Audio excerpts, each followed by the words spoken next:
And here's the thing, they can ban me, ban our channel. That's the problem. We have too many. Excuse me, Mark and Tom, remember the call last week with the Kia Soul and we wanted one of our experts to look at it? I took it to Pickering's, I have all that going. Is Pickering going to come on? He's holding right now. Good. Oh, good. I'm good. So I told Eleanor to prepare to recap the problem and bring Trent on. Thank you. That's excellent. 10% off each kit. Offer in. What's today? Is today Wednesday? Today is Wednesday. I am so happy. It just, I got a credit. Nothing to fool around about. The other side will always try to minimize your claim. The other side will always try to make you feel greedy or not entitled. You need someone who will fight for you. If it's someone else's fault, you should be paid. It's not something you can ever do on your own. John Fuller will fight for you, and he only gets paid if you get paid. 303-597-4500. 303-597-4500. Probably. Okay, when it comes to servicing your car, let's go right to I the go a little extra longer. promise. With Frank, I Pro Auto Care for 25 years, and they give a 36,000-mile warranty complete with roadside assistance to each and every customer. You also get reminders when your service intervals are due. I love it. I use them. You should too. Denver and Littleton. 303 Pro Auto. That's 303 Pro Auto or 303ProAuto.com. Let's talk about Art of Granite. Direct stone for granite quartz and other natural If you don't, let me know. Where do you like your staff? And Holloway is Okay. Thanks for having me. you can get prices on the phone. Just give them some I'm trying to help that lady without. Well, listen, I know. Just tell her you can't. That's easy. She wants to go to small claims court against the stem cell thing, and she wants to use Centeno. You can't. Yeah, she's called here twice. What do you mean you can't? Why can't you serve them? You could serve them. But using Centeno as your expert witness, he's not going to be an expert witness to small claims what court. She could literally serve him to come, and he's got to show up. I don't know what he did. No, I'm not trying. I don't want to You're do allowed that to charge. I don't know. I don't know how it works. He could show up and say, I'm not Otherwise, going to do why it. wouldn't other malpractice do it? Why wouldn't they do it? I don't want to do that to him. I'm talking small claims. What I'm having her do is just Get the regular claims, you got to get them as a expert witness. and she just wants to get their research offline. Down the springs too. She calls them and asks them. Yeah, that's what we're doing. But not you. Not you. I know. Because that'll sound like we are telling him to do it. I'm telling you, don't do it. I know, that's what I kept telling her over She and over. calls the office and says, I need it. 720-895-0500. I'm really serious, man. I do I not know, want to she be was- calling my people and saying, do this and do that. We're not doing that. No, I know, she was hammering me for it, and I wouldn't give her what she wanted. What does she want? She wants us to provide, she said when she was on the radio, we said we would provide her with the evidence. No, we She didn't. And I went, what? No. What evidence? Anyway, and then she would, did you hear her? She never stopped talking. The whole time I was talking to her, she just kept going. Look, she did get ripped off. Who did she go to? That Atlas down Colorado Springs. Presented by Liberty Mutual Insurance. And I'm glad that somebody is filing a small claim suit because why not? Do I got anywhere to plug in? Yeah. Oh, you got the big one. Well, I got both. I think I just got room for a small one. Yeah, but I don't get that. She is going to need she needs something though. She can't just show up and say, hey, it didn't work. Or you can do either one.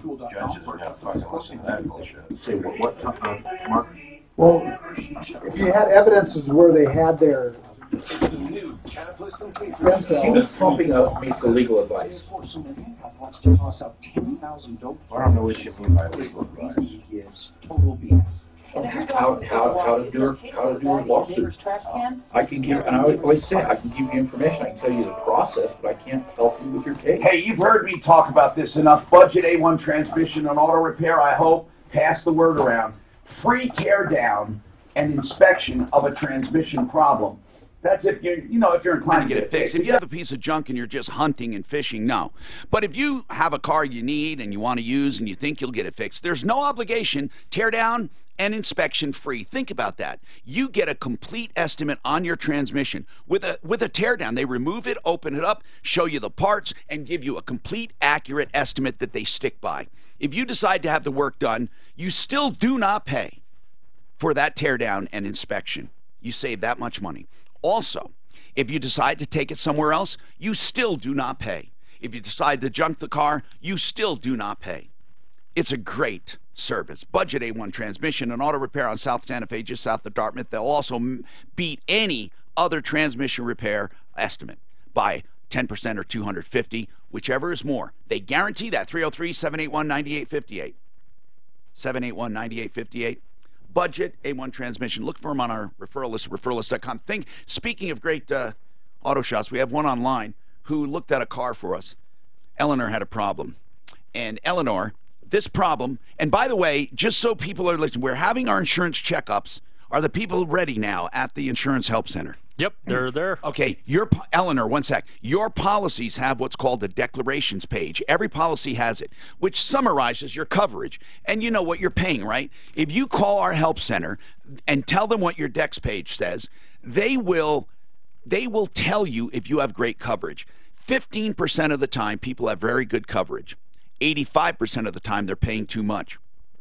Yes, because loyalty is never rewarded in the insurance business, and you can almost always save money. That's why Progressive says 15 minutes will save you 15% or whatever. The reason they say that is because 85% of the time, you can save by just switching, really, just switching. But these guys go way beyond Progressive. They have 40 lines to choose from, and they will let you know if you can save money, and there's no risk. So do your insurance checkup. And it's 303-771-HELP. Our experts are standing by. 303-771-4357. Now, Eleanor, your Kia Soul, you had some work done, and you suspected it wasn't correct. Is that what it was? Well, there was lights that came on, so it was my ABS light and my traction control light. Yeah. And a month later, it reoccurred. Now, a month after repairs? Yes. And how much did you spend on repairs? Well, it was about $216. And after you spent $216, about a month later, the same lights came on. Correct. Okay. So you want to know why, and we did too. You wanted to know, hey, did I need work? What did they say they did for $216? They told me that there was a sensor that had been chewed by animals. Okay. And that they had replaced it. Okay. And that's easy enough to figure out. So replace the wires, right? Not the sensor. Well, that's what I was told. They just said that the wires had been chewed up and that they had replaced.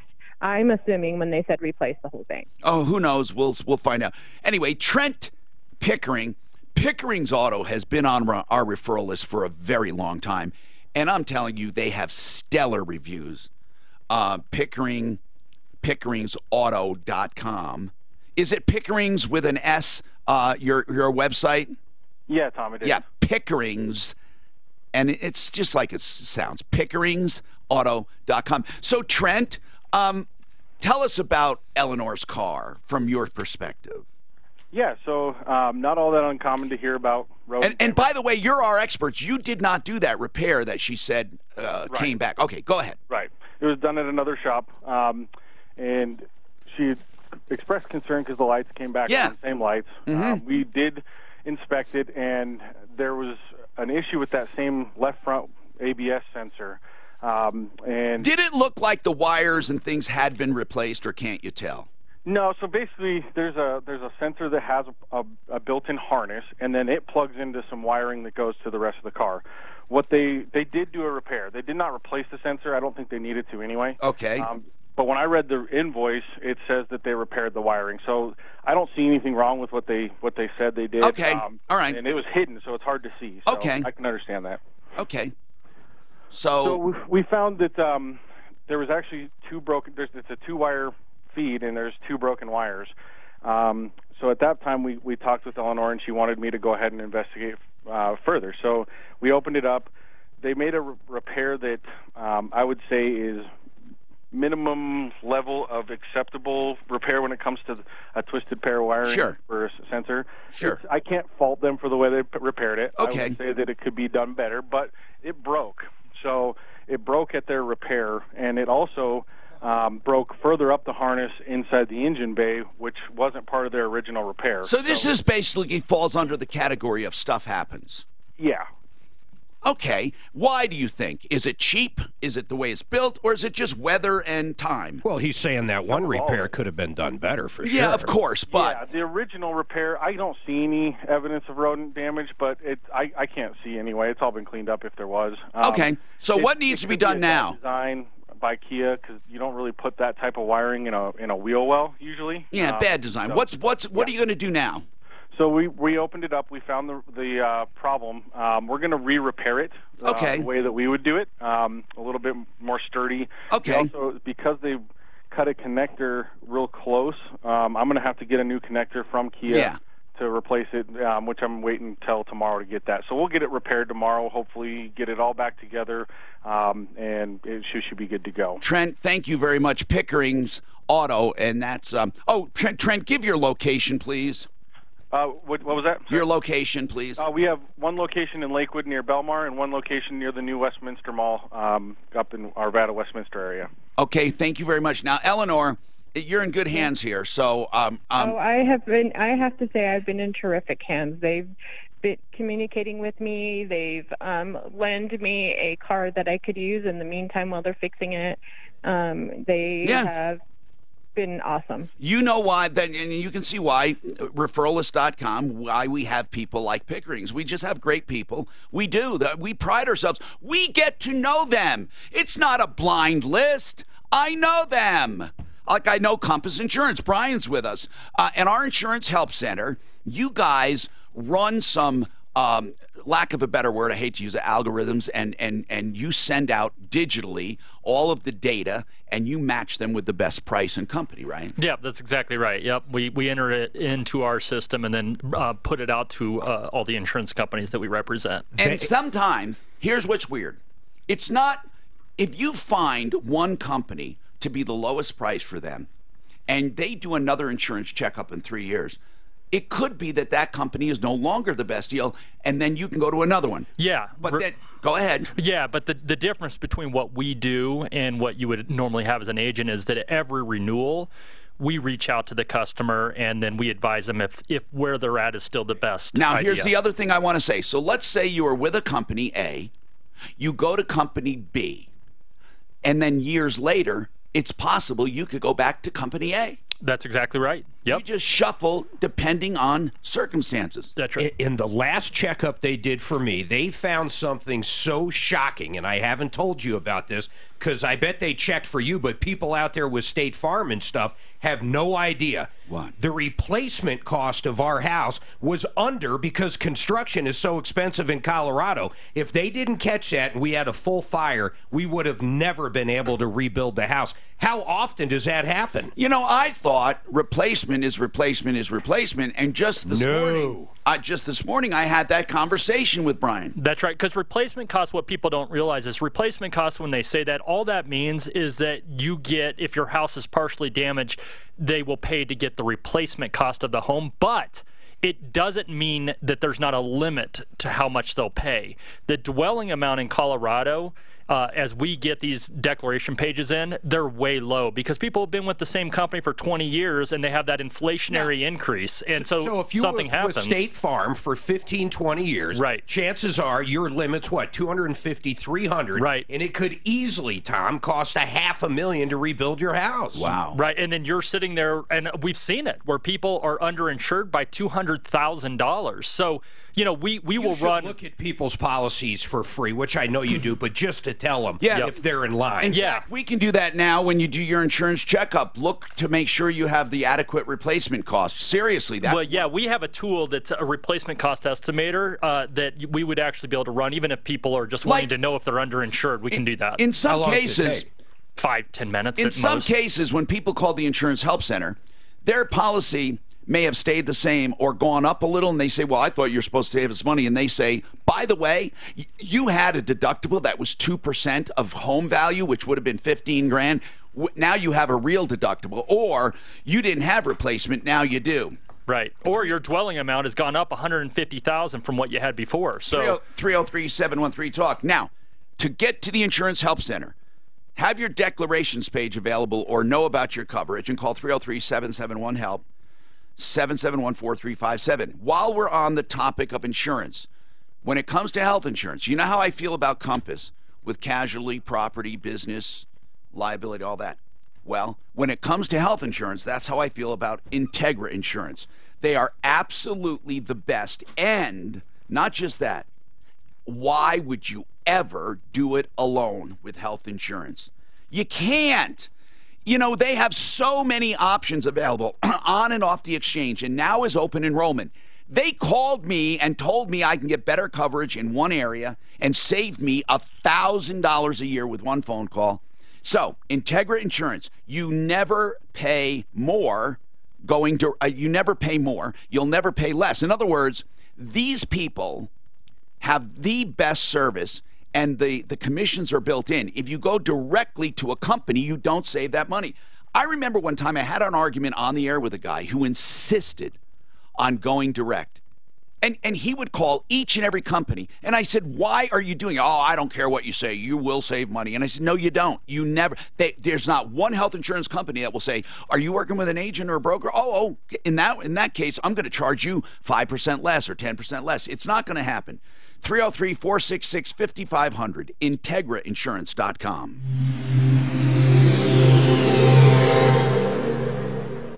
How you doing, Brian? Good, how about you? Good. Excellent.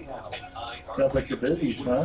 Yeah, phone calls? You know, the other day when that lady called, she called about that road beating the other day. The what? Road seat or wires in the car. Oh, right. This one right here? It's a big problem at the airport. Yeah. People leave cars out there. And I look, believe it or not, since the 1990s, getting away from getting marked cars more green, the harnesses, coverings are made from soy. Yeah, I know. It's a common claim we get. People call all the time. Huh? Except airplanes. Yeah. What are they made from? Teflon. Teflon. They have to be, I assume. Tefzel or something. Or I don't know, Mark, if they have to be. I just don't know. I just know it is. It's good stuff. Real good stuff. But it's all same color. Yeah. There's no color code. It's all white. Why is it? For Teflon? No, it's all aircraft wire. All white. I had to trace, my ignition switch leads. What a pain in the ass. What do you have to download a damn YouTube video? You told me you had some. If I send you a list to the YouTube, can you snag it for me? Yeah. Okay, I need it quick. I'll bring this up so you can work Centeno into it. You realize Facebook denied that ad because they said I was using naked pictures? You saw the damn ad. That's an algorithm. That's the dumbest thing I have ever heard of in my life. That wasn't a person. It wasn't even close. I went back and looked at it. There's nothing anatomically correct. It was medical. Where'd you get that image, by the way? From their website. Energy-efficient replacement windows planned and ready. So now I need a new one. I'm going to go with the video. So I found a cartoon video on their site that is great. So you got that air group has the ignition, and that's the one you got the oil leak on. I just sent it to you. Yeah, do you remember I was having no drop in my left? It was the switch, actually. Oh, it wasn't that much. Oh, $150. And I put it in. I mean, the air coupe has cheap parts. I have never spent a lot of money on that plane. And it burns 4 gallons an hour. That's it? That's it. Compared to, let's say a Comanche or a Bonanza. How about compared to my motorhome? What is a big 182 or something? What do they burn, about 12? Oh yeah, probably. At least 14. My helicopter burns, if I just don't push it, 23 is good. How about that little trainer? 23 gallons an hour. Wow. The trainer 4 gallons. 4 to 4.5. Because the jet helicopter. All jets burn fuel like crazy. If I could get a delivery and have a tank of heating fuel, heating kerosene, that would be the cheapest way to fly. What is heating kerosene going for? I'm getting the word out. That's probably, and it would be better than a goddamn Jet A. They're wrong on everything. Because Jet A has additives. I know somebody put something ad once. I put perfume in a jet engine. Well, yeah, you'll burn almost anything. But in an emergency, if I'm on a trip, you're allowed to run aviation gas, but you got to pull it way back because it's hot as a motherfucker. But it'll burn aviation fuel in a jet engine, but you can only do it for a certain number of hours. to get somewhere. I've never done it. Total emergency. What about, It's not like, it's an urgency, they called it, not an emergency. diesel? Huh? What about just diesel? Of course, I could burn diesel, but diesel has all too much shit in it. I know it's got sulfur on. Probably screw up your filters. Kerosene is the best fuel if you could get it. Just limited time. Get 20% off. I'm going to see how much it is. I sent you that link. Please grab that for me. Okay, kerosene, like $2 or $3 a gallon. Not two, $2.98, $3 compared to what are we paying? When they refer to heating oil back east, is that That's it. What are we paying right now? No. Heating oil is heating oil. Kerosene, they have kerosene heaters, but not back east. What is the price we're paying for Jet A? 5? Yeah, at least that. But there's tax on that too, though, right? Not on this. Not on Jet A? Not on Jet. Yeah, on aviation fuel you have all kinds of taxes. Yeah. But I'm talking about when I give you the price, it will be with taxes. So price of Jet A. Price of Jet A. Okay, anywhere from 5 to 8. Wow. That's amazing. Kerosene's that high. Yeah, that's right. They call it Jet A. They don't call it kerosene. Otherwise, it would be $3. But that's amazing. It's that high. There's no tax. So 3 times 20. I fly for 3 times 20. Let's say 24. I fly for $75 an hour as opposed to. That's not bad for a jet engine and a helicopter. 25 an hour. They're expensive, huh? Yeah, but you combine helicopter and jet engine. God, there's average supply. There's always. That's why only you can afford one. No, that's bullshit. Hi, Tom Martino, your troubleshooter. Welcome to the show. 303-713-TALK, 713-8255. How is your life going? We want to help you. That's why we have our insurance help center at 303-771-HELP, 771-4357. And speaking of insurance, what I want to know is, do you guys check to see if people have egress windows or not? No, it's not really a question. But that's weird, because you could have way more damages and death in a basement without an egress window. I'm serious, but that's not one of the questions. That's not an underwriting question. That's weird. Yep. Do you ask anything about safety or fire stuff, like fire alarm? Sure. Fire escapes? Suppression systems, all that kind of thing, but it does not get as detailed as asking about windows. Yeah. Anyway, Denver Egress Window can put in brand new egress windows right through your foundation if you want to open up an area in your basement legally and safely. But they also rebuild the old ones builders put in. They're commonly called window wells with windows. But when Denver Egress does it, it's a work of art. In some cases, they have these beautiful composite walls, or they have pavers you can do. They have whatever you want, really. They won't do that corrugated ugly steel that you see. They can also do walkout basements from a flat lot.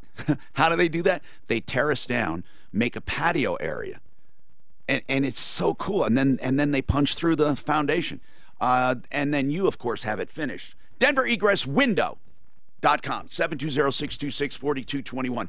People, call me with any questions you have on any of the stuff we do here, okay? Anything. Joe, what's going on with you, Joe?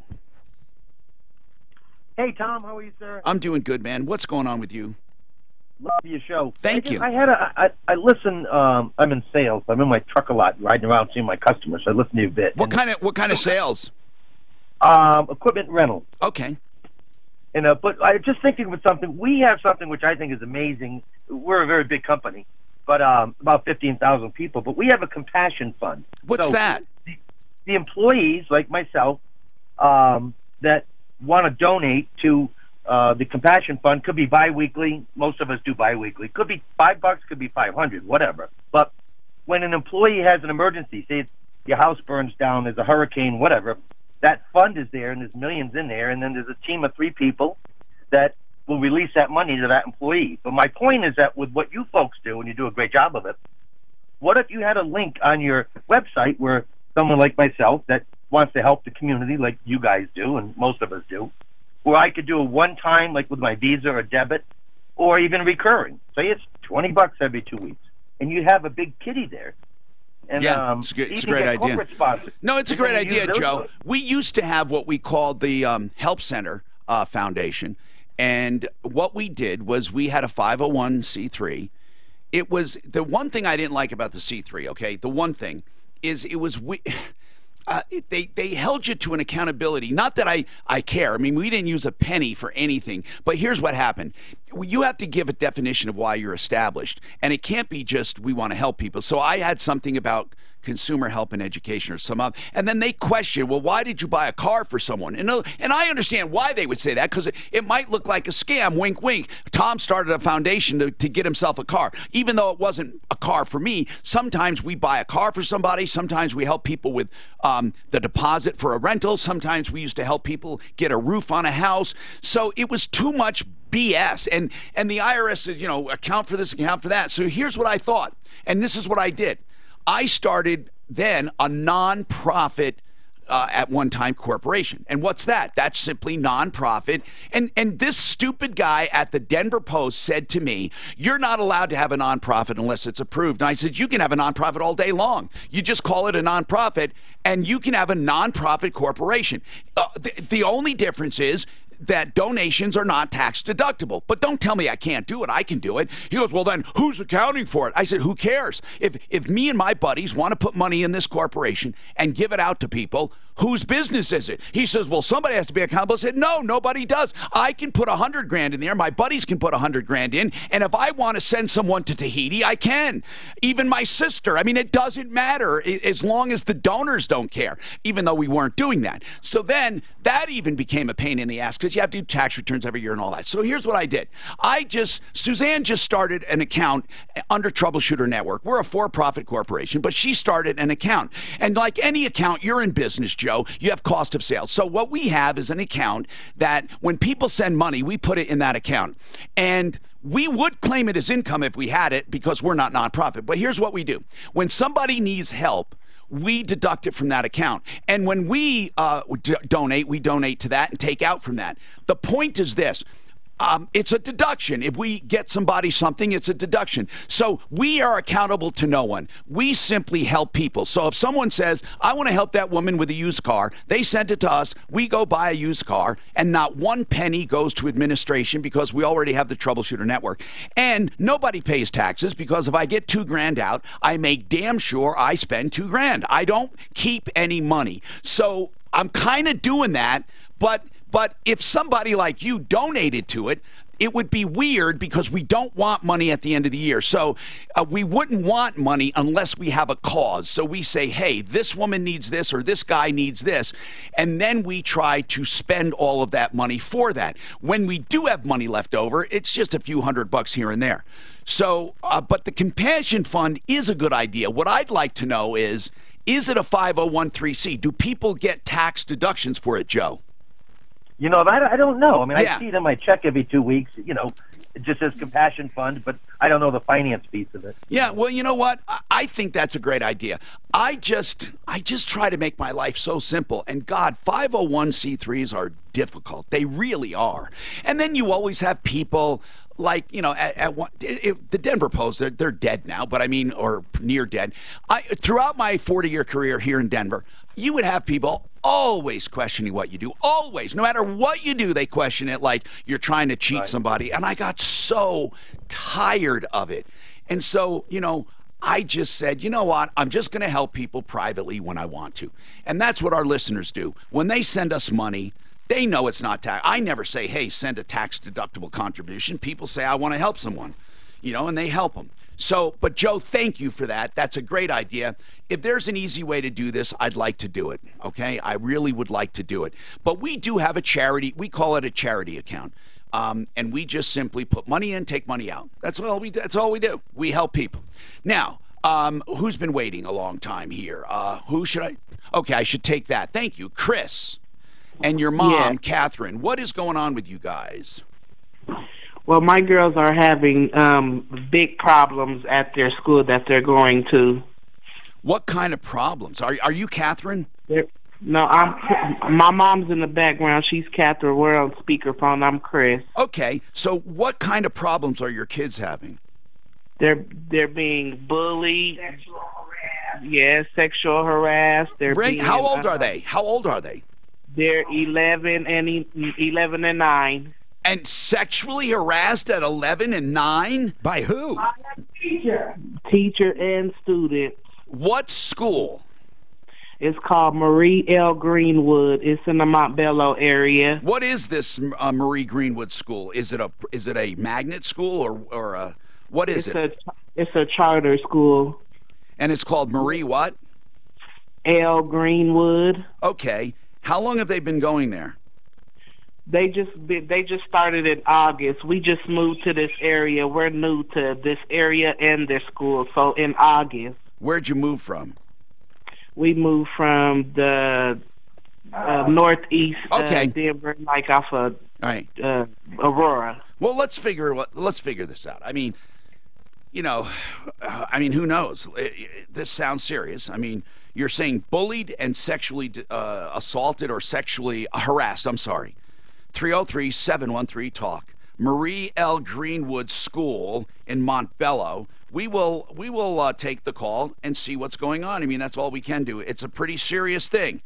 All right, so let's talk about it. Plumbline Services, free second opinions. Right now, that's important. Plumbline Services. If you have a major repair you need to get done, what I love about the free second opinion program, you don't pay for a service call, and it literally puts Plumbline on notice that they either beat the deal or they tell you get a great deal, right? It's hard to say, well, that's not a good deal, but we're going to charge more. You see, Plumbline won't do that. No good company will do that. So if they really feel you need it, first of all, and you get a good deal, they'll tell you. Sometimes you don't even need it. And Plumbline is honest. They'll let you know. So if you were told you need a furnace, your electrical panel, maybe drains or sewer lines, or a water heater, 303-586-1086, free second opinions. And, of course, you can use them for all your plumbing, heating, cooling, electric, and drains, 303-586-1086.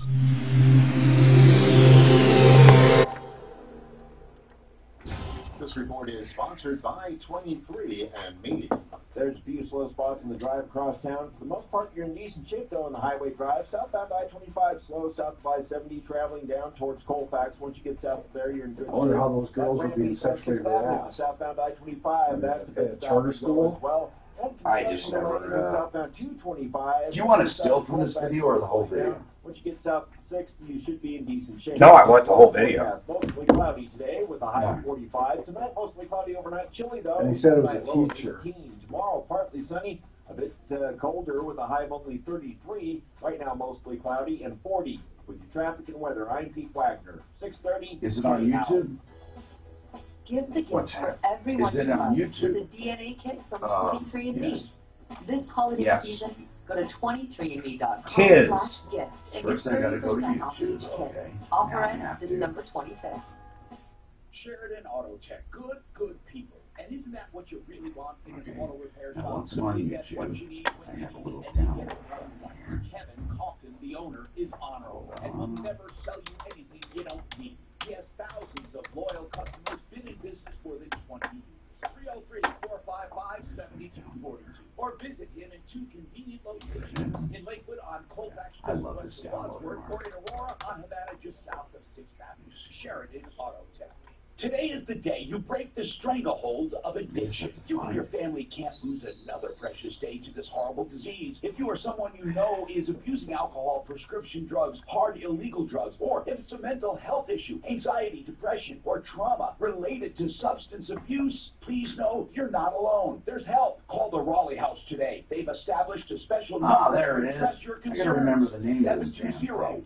720-893-5559. It's That's called 720-893-5559. YouTube The downloader, Raleigh House is a premier but addiction not recovery available program. except Here in Colorado, you'll speak to someone local about different treatment options. All So here's what you do. Look how easy it is, Mark. to help reduce You just, substance there's abuse. the app. You just put the URL in there, Get the help and it you downloads.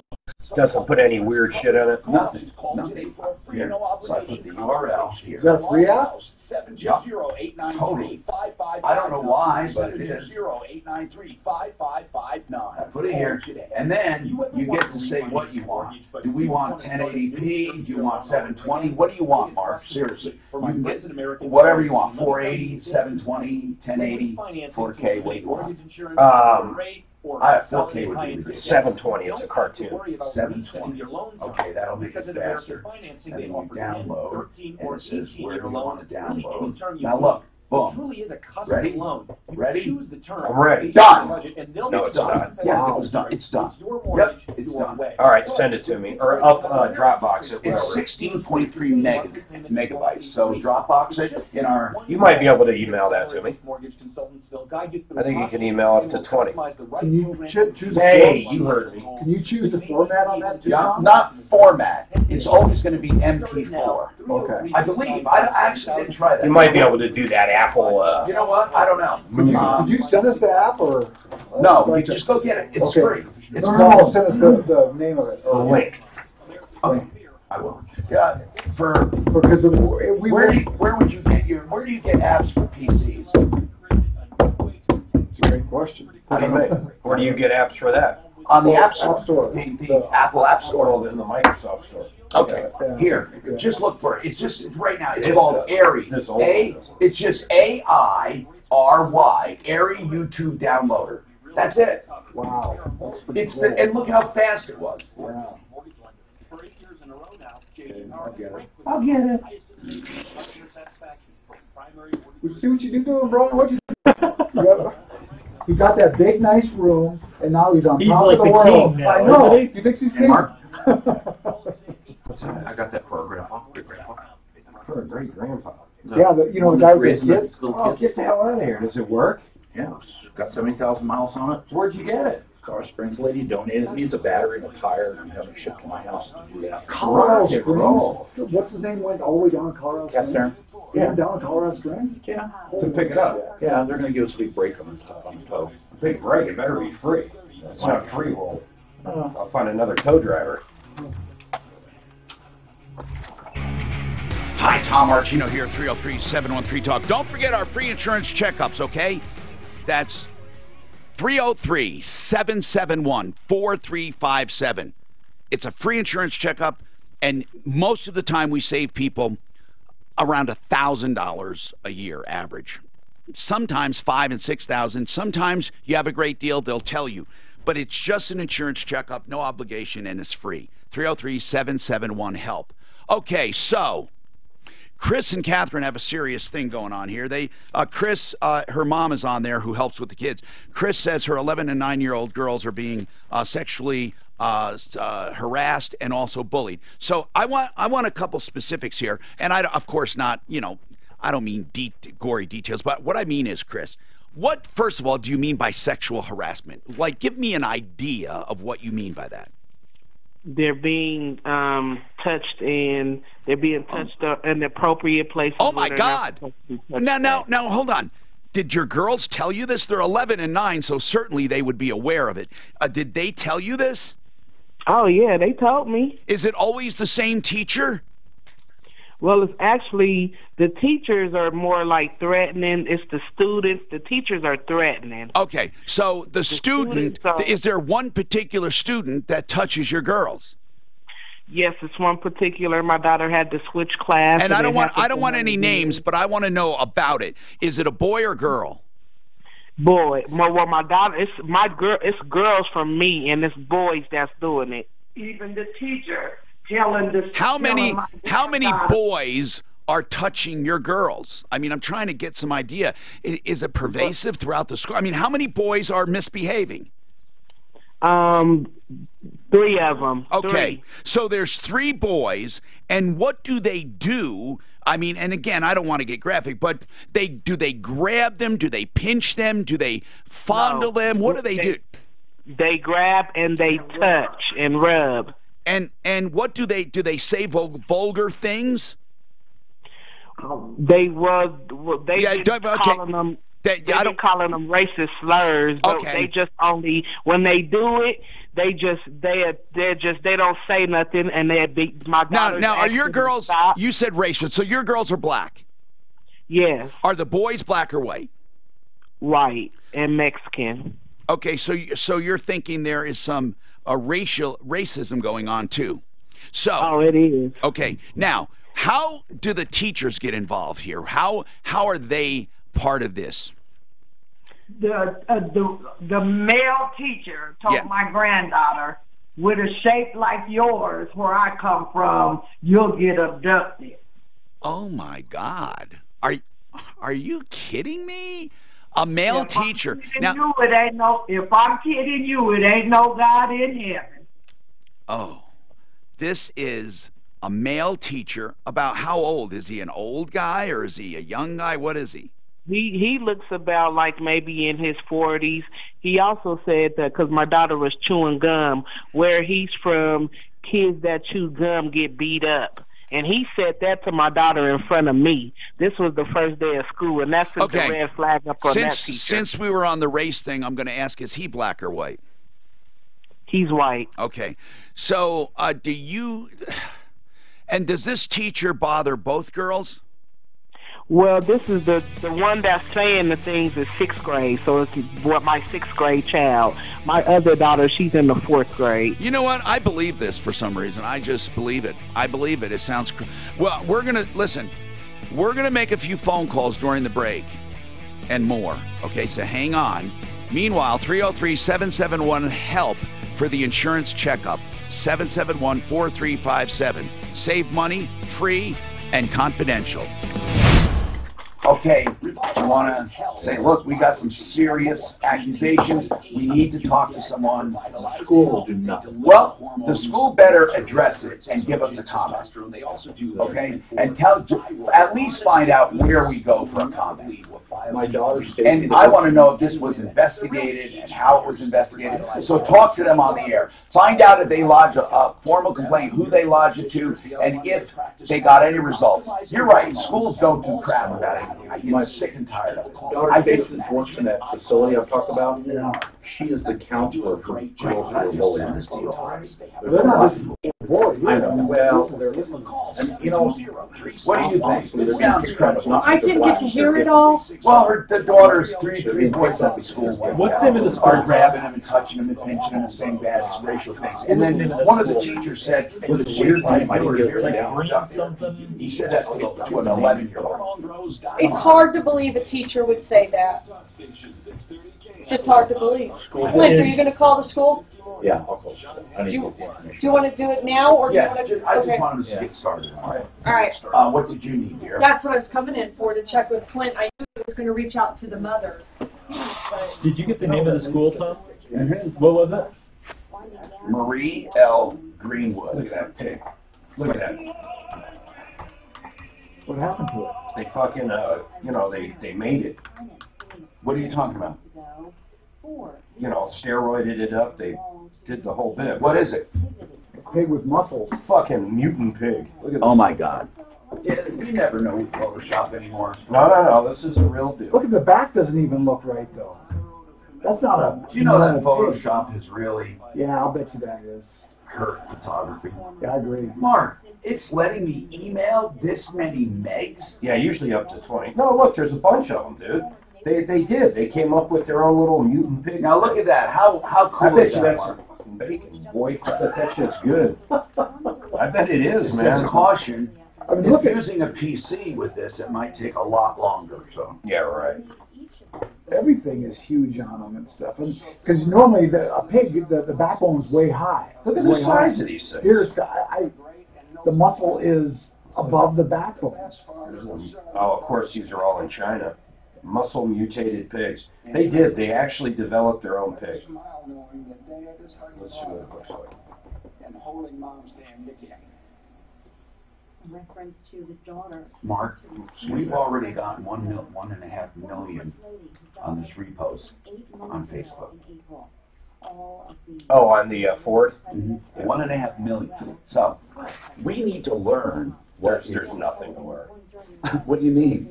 There's nothing. It's just cars. Well, yeah. Something is ubiquitous about it. Something is. I might put up this YouTube video of these damn pigs. How would they get muscle up like that? I know you can shoot them up with steroids and everything, but they got to do. I'm sure they do genetics. It's China. It's genetics. No, but what I'm saying is they must have to run and stuff. It's half Hey, bull. what's he doing there? Riding a bike? What is it? What's his speed up there? Tap dance. A 10-year. This is his workout. For under $27 a month. That's almost twice the coverage for less than half of what he had paid.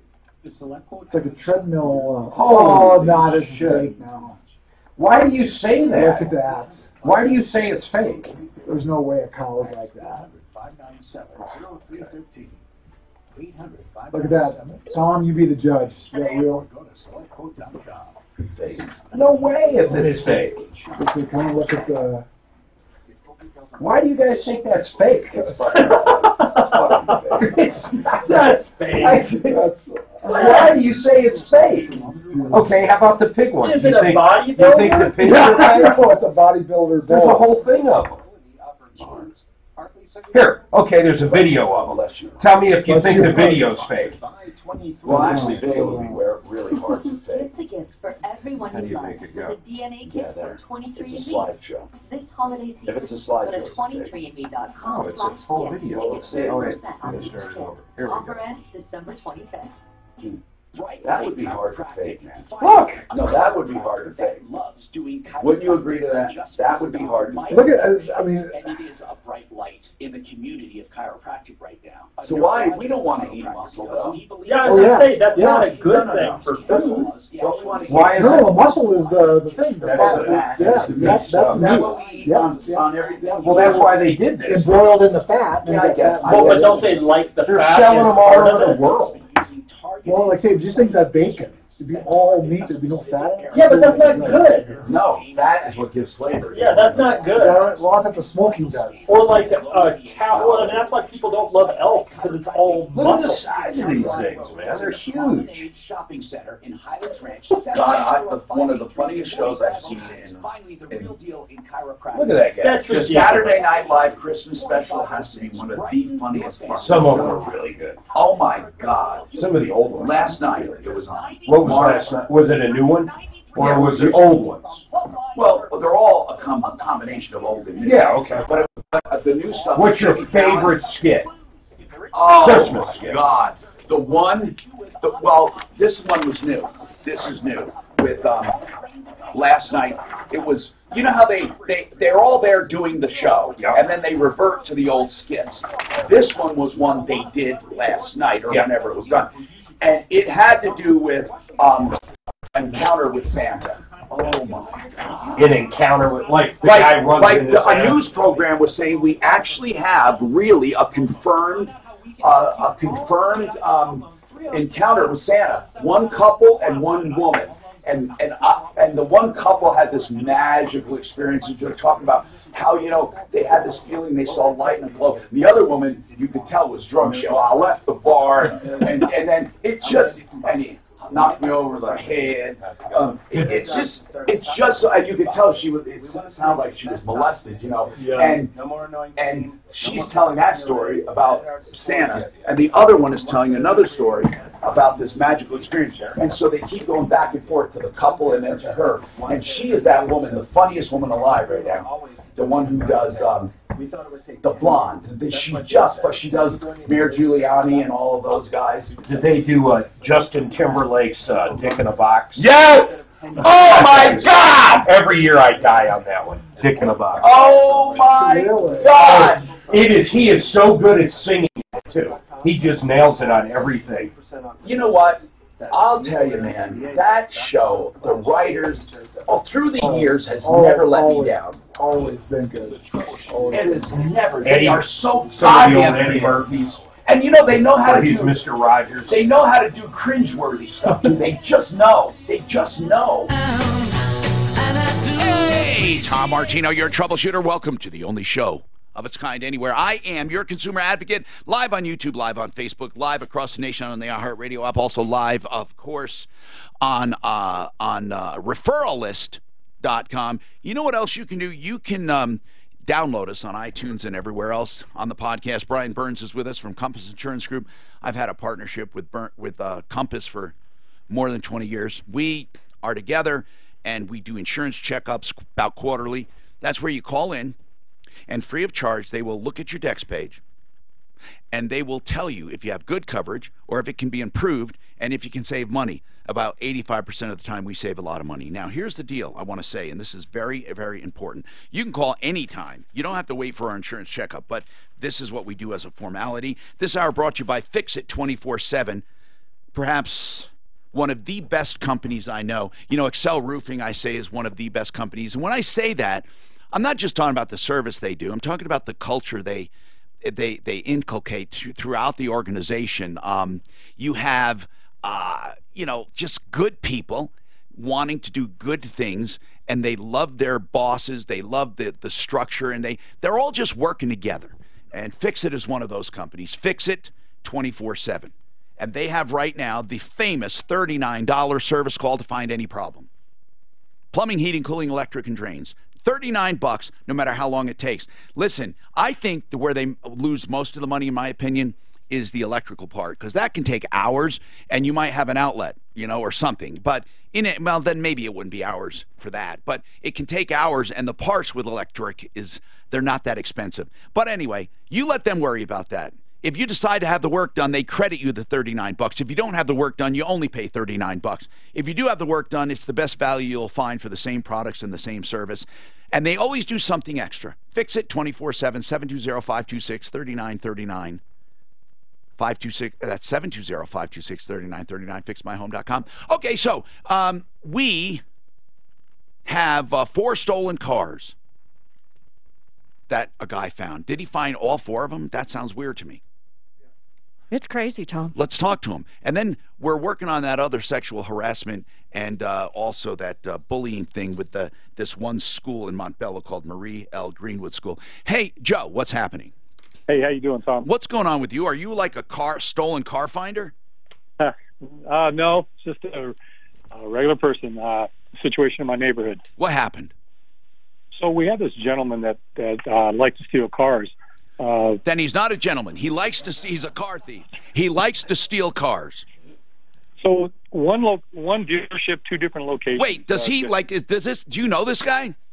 I don't. He's a neighbor that just kind of moved in on a brother, and no one was a big fan of the gentleman. So how do you know that he steals cars? Because he was a link to all 4 cars. Now, physically, did he steal them? They don't know. Did he get arrested? Not yet. All right, tell us your story. So basically, the gentleman was bringing new cars home. The guy didn't have a job, you could kind of tell, and living there for free. And bringing new cars home, good deal. Bringing new cars home, and get me one. The first one he brought home, he decided to park it in the backyard, which was what's the wrong thing? And they ended up coming with the SWAT tactical team, and they ended up towing the car out of there, and no arrests. And they were just piling up their case. And throughout the month, the next 30 days, the gentleman was coming home from different directions into his home, and I kind of figured out where he was coming from and kind of tracked these cars through the neighborhood. No, wait a minute. So after the first car was taken away, the stolen car, did he bring new cars home? Other new cars, other stolen cars? He did. What a moron. No, you're telling me the police just tow away a stolen car, and he brings, after that, other stolen cars home. That's exactly right. Oh, come on. Come on. Is this guy that stupid? Come on. Yes, he is. And he would park them throughout the neighborhood. He must be Arduinian.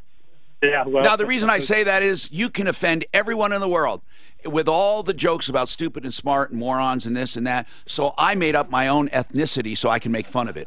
Arduinian. He's an Arduinian. Okay, so what did this stupid Arduinian do? So each vehicle that I found, the police department showed up, and they confiscated the vehicle, and they took it for evidence, and they have just like an Arduinian. Okay, and so now, seriously, he was arrested. He was arrested for a different situation in a different city here in Colorado. So he hasn't come up on charges yet for the vehicles, from what I understand. But they found 4 vehicles on his lot? Yep. 4 vehicles. And 4 vehicles. What? Wait. So did they take one at a time away, and every time they took one away, he went and stole another one? Well, yeah, every time that he decided that he knew they were taken, he didn't know who took them. He assumed the police department or the dealership. Mark, are you listening to this, please?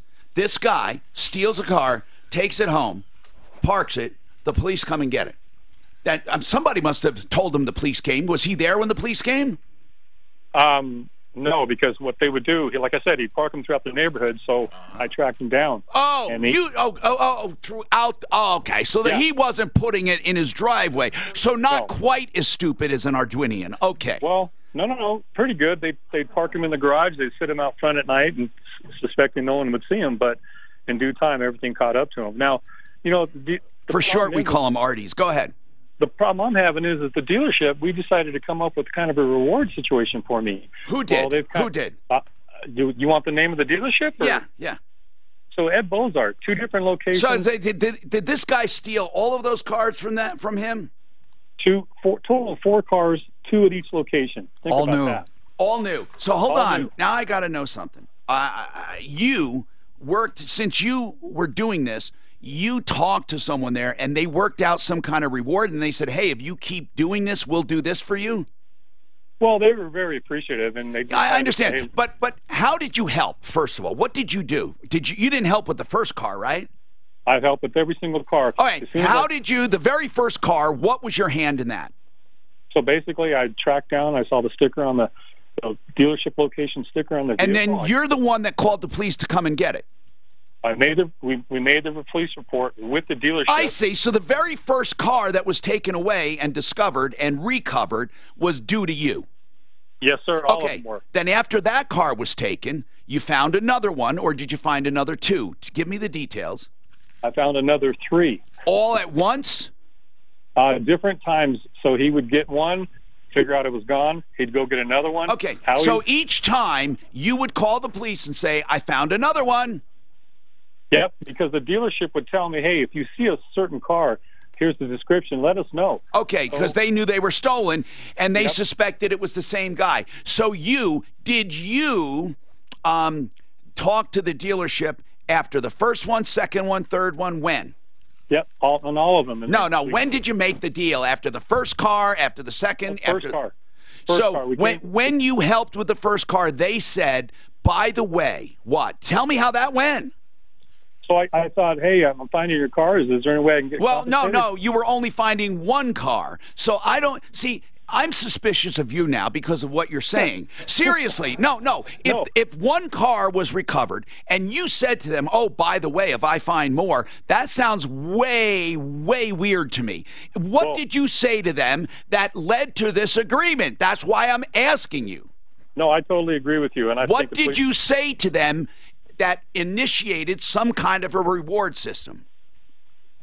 They told me to look out if they gave me 1 or 2 cars and said, hey, we're missing this car and that car. So after the first car, the first car, how did they even know you were the one that led to this after the first car? Because I did my homework and I spotted down where this came from. And what did you do? I called the dealership and said, hey, I got a question. Are you missing a vehicle? Yes. Yes, we are. And did you describe the vehicle? And they said, wow, yes, we are. Then what? Then what? So then the gentleman used to park it at a parking location in a shopping mall. So I was able to get the VIN number. And the police, and they verified it was stolen, it was taken away. Then, after that, how did this agreement come about? It's very important, Dan. How did it come about after that? So the agreement is that, in a sense, we kind of had a word-to-word agreement. No, see, Dan, you're not answering my question. I literally, you're just the opposite. You're just the opposite of everyone else. I want details. So you told them you got the VIN number, the police recovered it. I need to know the very next thing that was said that led you to believe you had some kind of an agreement. Please, just tell me who said it and when. Well, after they paid me for the first car. They paid you. Hold on. What did they pay you? $100. Did they say, by the way, there's a reward, or, hey, we want to give you something for this? How did that go? Or did you ask? I asked them. I said, listen, since I'm finding your cars. No. See, now, Dan, that sounds too weird. You're not finding their cars. You found one car. So I don't understand why you would say after one car, I'm sorry, I'm saying Dan. Your name is Joe. I'm sorry, Joe. After you say I'm finding your cars, why would you say I'm finding your cars if you only found one car? Well, no. After the first car. Yes. Okay. That's what I'm asking. They decided to say, hey, listen, by the way, we're missing this type of truck. Oh, okay. If you see it, let us know. And you said what? And I said, sure, no problem. I'm trying to keep, keep it honest in our neighborhood. But did they at that point say, and by the way, we want to pay you for this one car or not? No, we were on the assumption and agreement that's basically what happened. Plus, I've got Joe. You gave me nothing to indicate you were under any agreement. I am asking you a question. How did you get payment for the first car? Did they offer it or did you ask for the first car? Once you told them you recovered or you found it, the police got it. How did the money come about? They offered it. How? Did they say, by the way, we're going to pay you for this? Yes. And then the next vehicle came up, and I found it. Okay. And so they kept telling me, hey, we're going to take care of you. Don't you worry. Okay, so when the next vehicle came up, had they already given you all 3 VIN numbers or just one at a time? Just one at a time. Okay, so they gave you the second car, and you said to them, okay, I'll keep my eyes out. Did you say, and then they said, and we'll take care of you, don't worry? Yeah, every time. Okay, I get it. I get it now. So you find the first car, and they say, hey, by the way, we're missing this car. You find that one, and they say, hey, this is great. We're going to take care of you, and by the way, we're missing this car. Then you recover that one, and then they say, by the way, we're missing this one. One at a time, right? Yes, sir. Okay. Hold on. Now I have the story. Let's talk about what he needs now for help, okay? Frank Duran, therealestateman.com. He's on the phone right now. You know why? Because he wants to let you know this time of year, even though it's the holidays and people wait a lot of times to do things, you can still get service. Frank doesn't rest during the holidays, and also he won't hold you to a long-term contract. So if you sign up with him and decide you don't want to sell because he's not doing a good job, that never happens. But by the way, he would let you out of a contract. Frank, in all your years, has anyone actually asked to get out of a contract? Not because they didn't like us. We had some circumstances where a gentleman lost his job. He wasn't able to sell, so we let him out of it, and it worked out okay. That's wonderful, Frank. Explain that deal. Well, I'll tell you, basically what it is we're going to go in there, we're going to put together a marketing plan, an individual plan to get your home the best advantage over the competition. We're going to send in a cleaning crew, a virtual tour crew, and let's say the very next day you change your mind. All you got to do is let us know, send us a quick email, you're out, you don't owe us a dime. Isn't that great? You are a good guy, Frank, and so many people have written to me with rave reviews thanking me for recommending you. Frank Duran, therealestateman.com. And Frank, one other question here. Is activity slowing down during holidays usually, or what? It typically does, Tom. In fact, we're seeing a little bit more inventory in the market right now, but that's pretty seasonal. And I think after the first of the year, we'll see a little bit more of a surge coming in. Do you find it better to negotiate for the buyer now, better during the holidays, or do you wait? Absolutely. In fact, there's more choices, I think, during the holidays. So ultimately, I think we get them under contract a lot easier. And people are anxious to get under contract because they're thinking the holiday season's going to slow down things, right? Sure. Mentally, I think that's what a lot of people think. What's the best season for selling, Frank? Honestly, Tom, I think all the time. But the hottest season I see is between that time between May and July. Oh, cool. Okay, so if you want to start getting your house ready for sale, how much lead time do you need before it's actually up and ready to your standard? We can do it quickly. We typically ask for about a 5 to 7 day window because we want to get the cleaning crew in there, the pictures, everything done, ready to go, and then bang, we hit the market. All right. 303-713-TALK is our number. Frank Duran, you can find him at referralist.com, and his number again, 303-920-1622. Frank Duran, therealestateman.com. Now, you see how I gave you that time, right? Because of the inventory we have, too. This report is sponsored by 23 and me. There's a couple of slow spots on the highway drives. Suzanne, I never spit in those bottles. So, they don't expire, do they? No delays on northbound and some delays on southbound by 225 either side. You can follow me, come on. South of 6th Avenue, a wide open drive away to the rest of I-225. DPS has an open investigation for the bullying and. Oh, they do? Yeah. Good. Probably sunny, a bit colder than today. They're working on it. They're slow. We got mostly cloudy skies. Sure. Well, and they're not going to do much. You don't think so? What bottles are you talking about? Is Mark giving you a hard time or something? No, I'm going to do those ones I did. I bought Oh, those. you're talking about the DNA stuff. What are you talking about? He's over the intercom going, Suzanne, I never spit in those bottles. I didn't know what he was talking about either. 23andMe. His 23andMe and then his ancestry. They don't do scraping the cheek. No, and we can't force Tom to put his spit in the vial, so. You got to spit, and it takes like 10 minutes to fill that thing up. Oh, you got to fill it up. Well, you got to put about that much Doesn't take into 10 it. Well, Dan, and your mouth is dry. discouraged. It gets dry, and you can't brush your teeth or do anything ahead of time. It's not that bad, man. It's terrible. This guy called the show last week. Tom wanted his paperwork You're a before spitter. we gave it to a deputy, so if you want to call him, feels like he was ripped off by these guys. And then, did you want this girl's number? Because I didn't want to lose this for you. I have a For couple good examples of dwelling Chris is that her have name? called Oh, in. no, good. So whatever you want. Oh, you have it? Yeah, I got that. Perfect, okay. Yeah, there's no investigation. Just call Larry. I mean, they're threatening to put a lien, but he's already been on the air. Oh, this is a duck type thing. Yeah. Oh, They're not going to do anything. I can't find. He said it was on the news about those stolen cars. I bet he was stealing them. No. I know every time they'd give him a thing, he's like, all right, I'll find that one. I'll find another one. I found I it. happen to be there. So it sounds, did you see why I'm saying Yes, that? it was painful. Yeah. People, that just the opposite. I want details. This guy didn't give me any. So they gave him for the first 100, and the other 4 they said we'll take care of it, but they haven't given. What do you mean the first 100? The first car he gave $100. $100. And I think what he was saying is he got the $100, and then they said, hey, if you see this car, and he's like, hey, if I'm finding your cars, I know that. Yeah. then I want to set up something. It's got to be well worth $100. Oh my gosh, they will throw $100 if he's finding cars. Are dealerships self-insured, or does he have insurance? No, they're usually floor plan. Yeah, but they're required to have insurance. Oh, so that's probably $1,000. Wouldn't they have like $1,000 deductible? Easily. I don't know. Oh, way more than $1,000. It's a big umbrella. It's I way don't more than know. 1,000.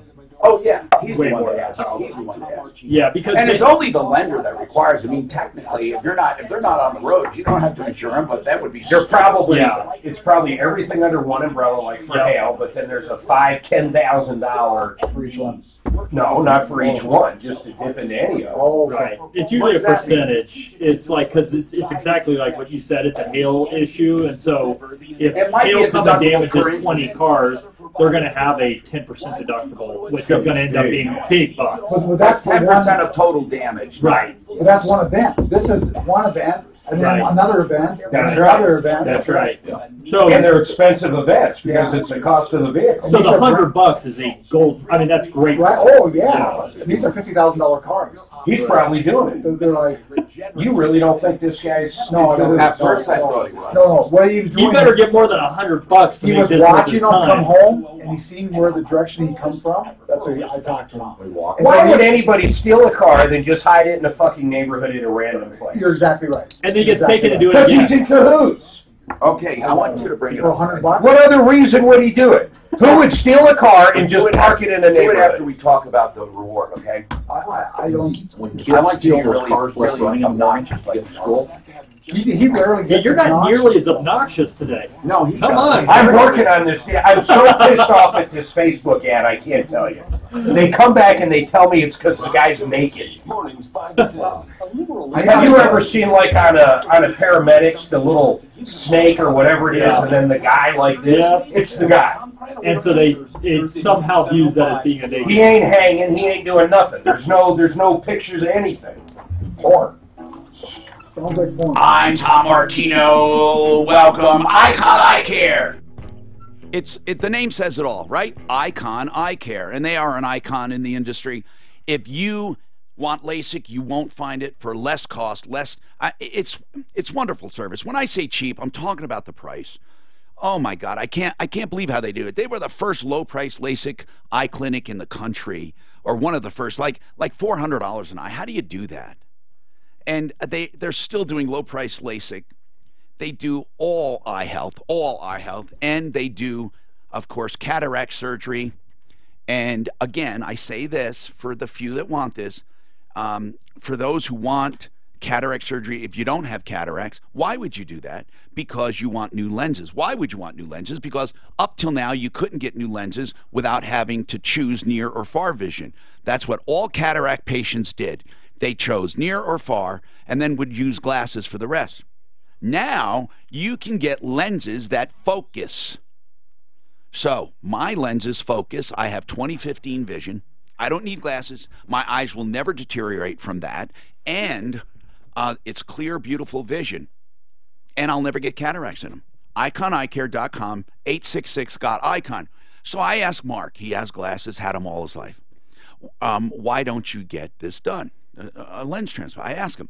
Do you know what he says? I'm waiting for technology to improve. And then I said, but wait, if I have 20/15 vision and they're permanent, what's better? I mean, what do you mean you're waiting for technology? And he gives me some cockamamie answer. Tell me why, Mark, you're waiting. I'm waiting for better vision. What do you have? 2010, 2015? 2015. Okay, what happens you get 5.5? I don't know. What happens when it gets 20, better? You mean 20, whatever. Yeah, he wants X-ray, I believe. X-ray vision too? Or? I want X-ray vision. I want automatic zoom in, zoom out. But when you say you're waiting for better technology... Yeah, seriously. If they're permanent, and if you get perfect vision... We could have had the same argument. What more do you want? What was the original when they went in there and sliced you up called? What was the original? Not LASIK. No, before Oh, LASIK. I didn't have that done. I didn't have keratotomy. Yeah, well, lots of people did, and they wish they didn't. That's right. That's exactly. So I'm waiting. I know, but what would there be other than a brand new lens? Better vision.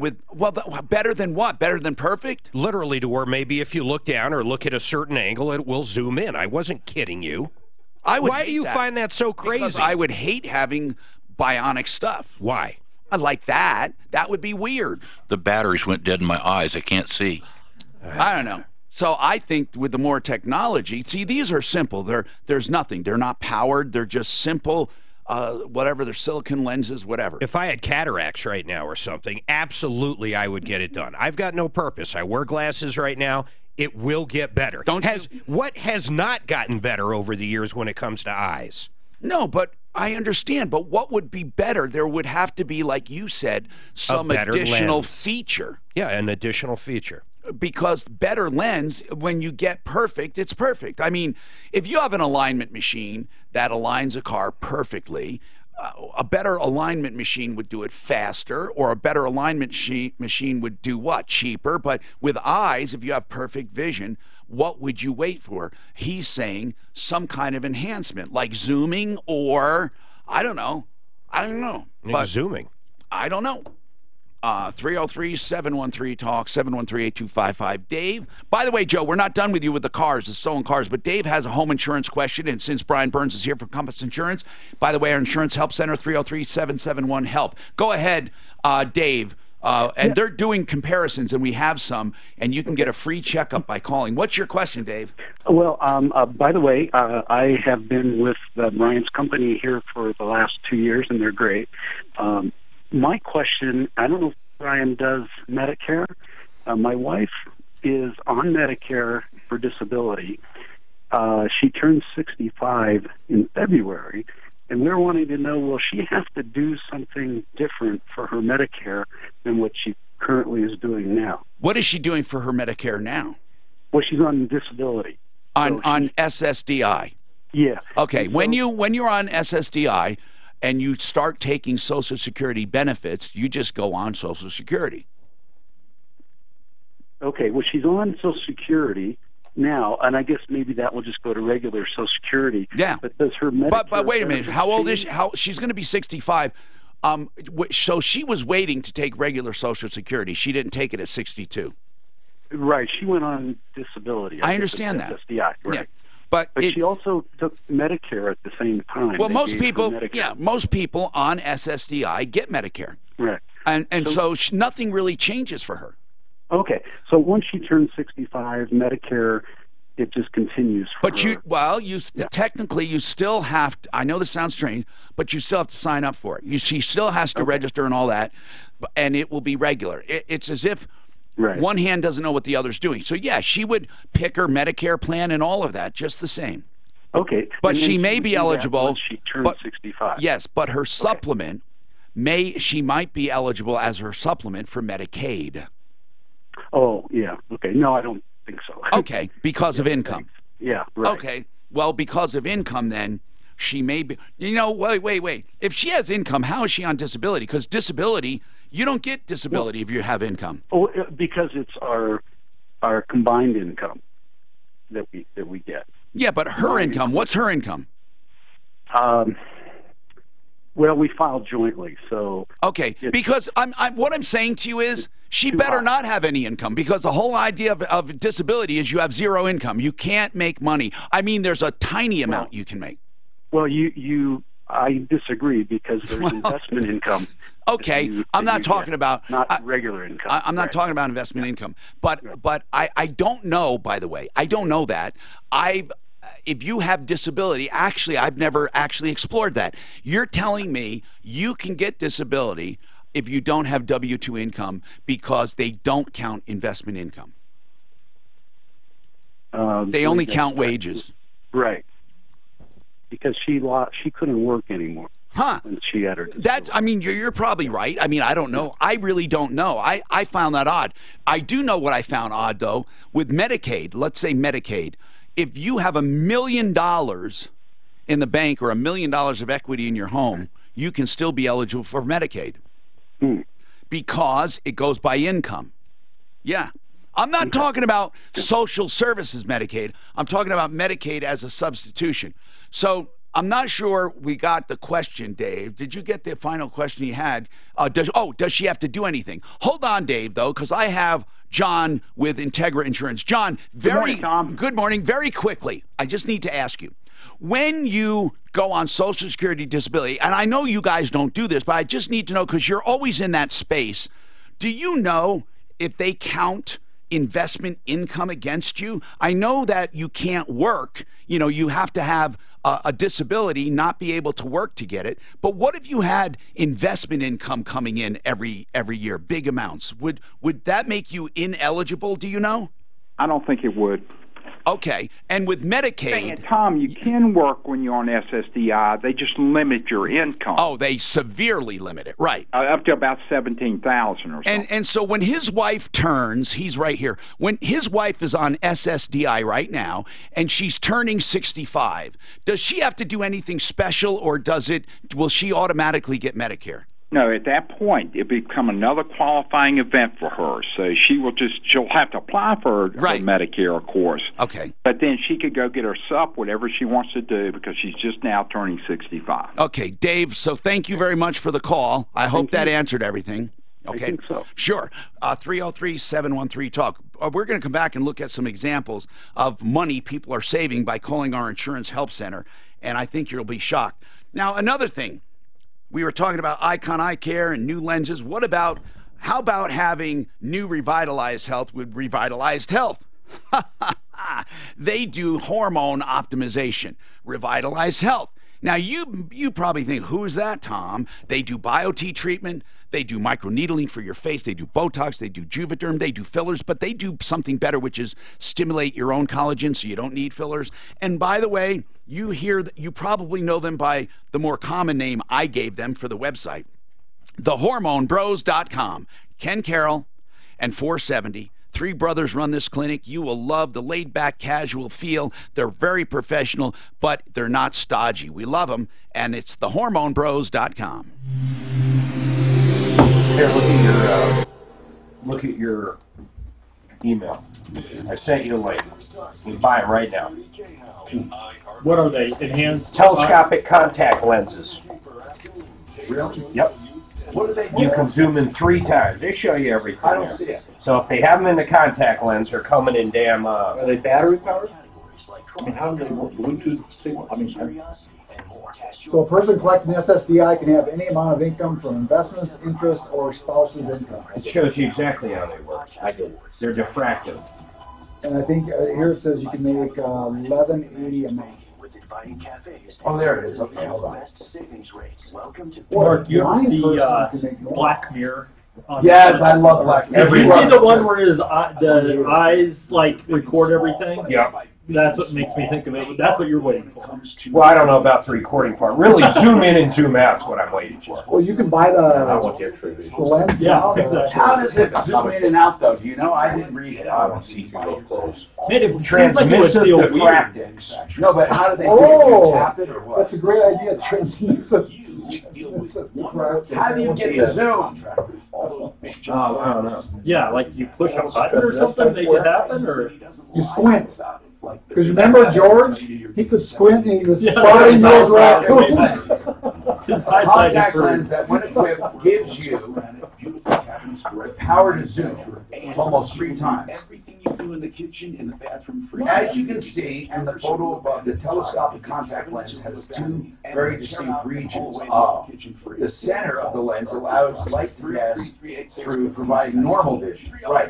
Oh, the outside edge, however, acts as a telescopic capable of magnifying sight.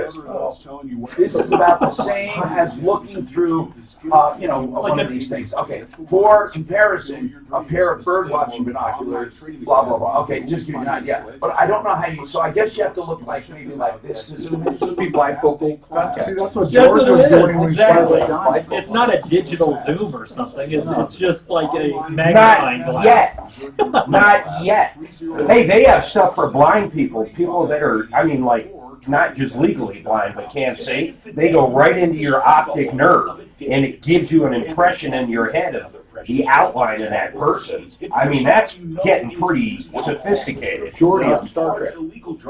Jordy.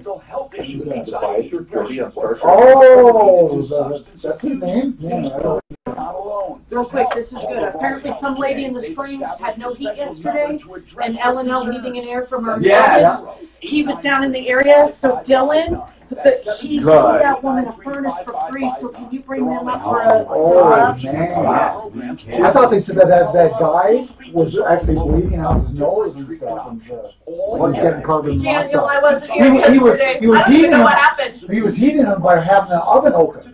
That's how he was. Oh my gosh! This wasn't that one, was it? Yeah.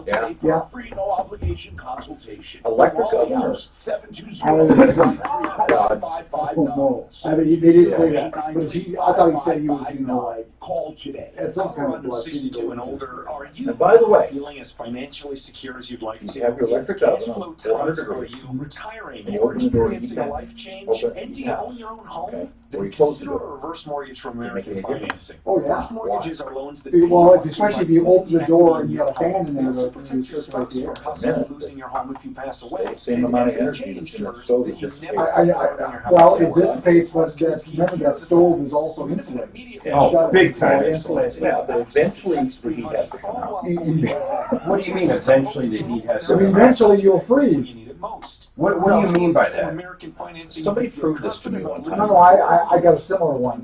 They proved what? Yeah, what? He put a toaster oven inside an airplane thing to show me that with the door open and the door shut, in 1 hour the temperature was the same because the same amount of energy, whether it was dissipated through the insulation eventually or the door was open, it still was the same It still amount of heat. heated up the same amount? Yeah. It didn't radiate. Would it be quicker, though? So you're saying the cockpit was the same temperature whether or not the oven was running with the door open or not? Yes. I simply don't fucking believe Did they have toast Don't in that send me oven? one of my wild goose chases. I don't. That's the craziest shit ever. So, Then how come when You I notice put I my didn't- ceramic heater inside my fucking RV, it heats it up? I didn't bite. Whether the door's open or not the door on the RV, the door on the heater. No. He's saying a toaster oven. If you have a toaster oven, the same amount of heat as it comes out with. No, that's true. I agree. It just takes a long time. Whether the door's open or After not, after 1 hour, 713 talk. 713-8255. I didn't bite. Okay, this hour brought to you by, I'm going to talk about the Art of Granite, as well as all the rest of the spine sponsors I mentioned. But Art of Granite, Mitch Floria does such a great job in the kitchen and bath, but you usually get the bath done when you do the kitchen. You can have just the bath done if you want, I guess. Now, here's the deal. Wholesale on all materials. He's a direct stone importer, so that's all wholesale. And a small markup on the cabinets. Other than that, he just charges for fabrication and installation. All the tear out and haul away's free. And as I said, the bathroom's free when you do the kitchen. Here's the bottom line, though, okay? You call up Mitch. You tell him what you have in mind. He might have you email a picture or two. You get some measurements to him, and he'll give you a price on the phone. How cool is that? Yeah, now, he'd love to meet with each and every one of you, but he says, Tom, it's not necessary. I can give him a rough price. It won't change that much, and it really won't, depending on what you pick out of showroom in Golden. Or you can buy granite anywhere you want using his wholesale account. artofgranite.net, 303-386-5919. 303-386-5919. All right, listen. When I said I didn't bite, you know, Clintopedia, our know-it-all deputy who knows everything, done everything, been there, done that. He's just everything, right? Okay, well, I don't really want to get into another thing I did, but he said something. I said it's wrong, and I went out to prove it, and it took me days. It was stupid. Now he says something else, but I didn't bite. I'm biting. And usually I get into this OCD thing where I have to go out and prove them wrong. But I'm not going to do it. Now, and by the way, that it's not a hateful thing when I do that. It's a fun thing. I'm going to bring in a toaster oven and prove them wrong. Here's what he said. Take a confined space.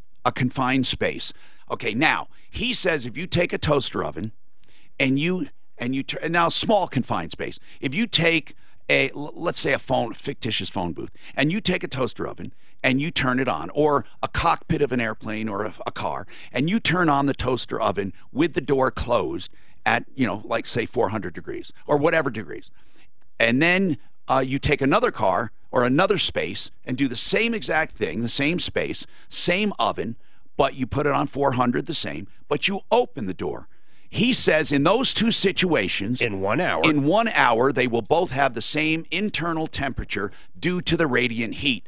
The fact that the door is open, he says, will not produce more radiant heat in the whole space. Now, he might have a point. I don't know. Maybe after a day or two, not after an hour, no way. Okay. It's too insulated. Okay.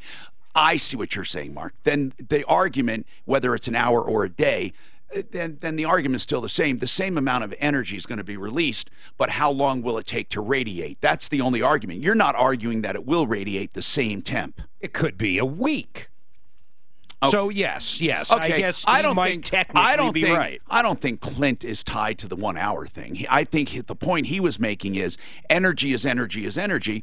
But so what about something, though, that is so well insulated that really it doesn't heat up your space? I mean, you are literally confining it.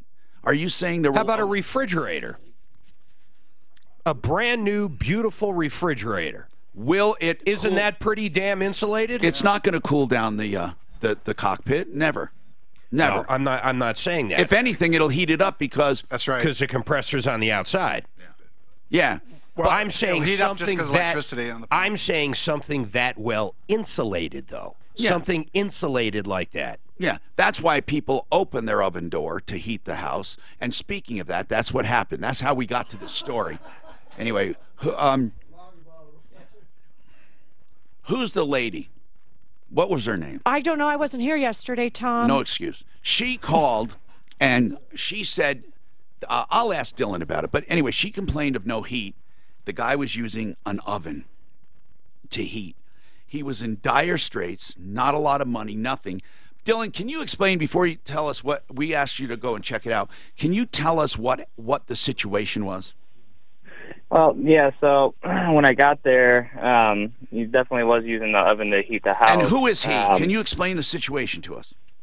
Yeah, it was June that called. Her brother's name was Dave. And is Dave disabled or something? Elderly? Well, yeah, I think he's on disability. I think he had cirrhosis, I believe, is what he said. Mm-hmm. And you know that. And he lives alone. He lives alone. Right. And he didn't have any heat. Right. Okay. So I went and checked it out. The furnace was about 25 years old. The circuit board was fried, and then, you know, I inspected everything else. Actually found a small crack in the heat exchanger. You know, at that point, it's really, it probably wasn't leaking anything yet, but, you know, obviously at that point, there's really not a whole lot more you can do for it. So, and it wasn't working anyway, so, whoa. Right. This is a guy on disability with no means, and June called to see if we could just get it up and running temporarily. And you're saying that was impossible. So what's the situation? So I talked to the owner of our company, and you know, we ended up making it happen yesterday. You know, getting a new furnace put in for him without any cost. So. What? We're really talking the Christmas spirit here, and oh man, that is wonderful. This is L&L Heating and Air. L&L Heating and Air in Colorado Springs. Listen, I want to make something clear, obviously. Listen, please don't call saying, I need a free one too, I need a free one too. Listen, whenever people do a kindness, and we have all kinds of sponsors who do wonderful kindnesses, they can't do it for everyone. And it's extreme cases. So please, if ever you have someone in need, have them call us, and we'll try to figure out a way to help. Dylan at L&L, thank you. Thank the owner. And what's the owner's name, sir? Larry. Larry. Okay, so remember, it's L&L Heating and Air in Colorado Springs. What's the number, Dylan, for people who want a great company? It's 720-851-1691. 1691. With the 720 number, do you guys also work elsewhere?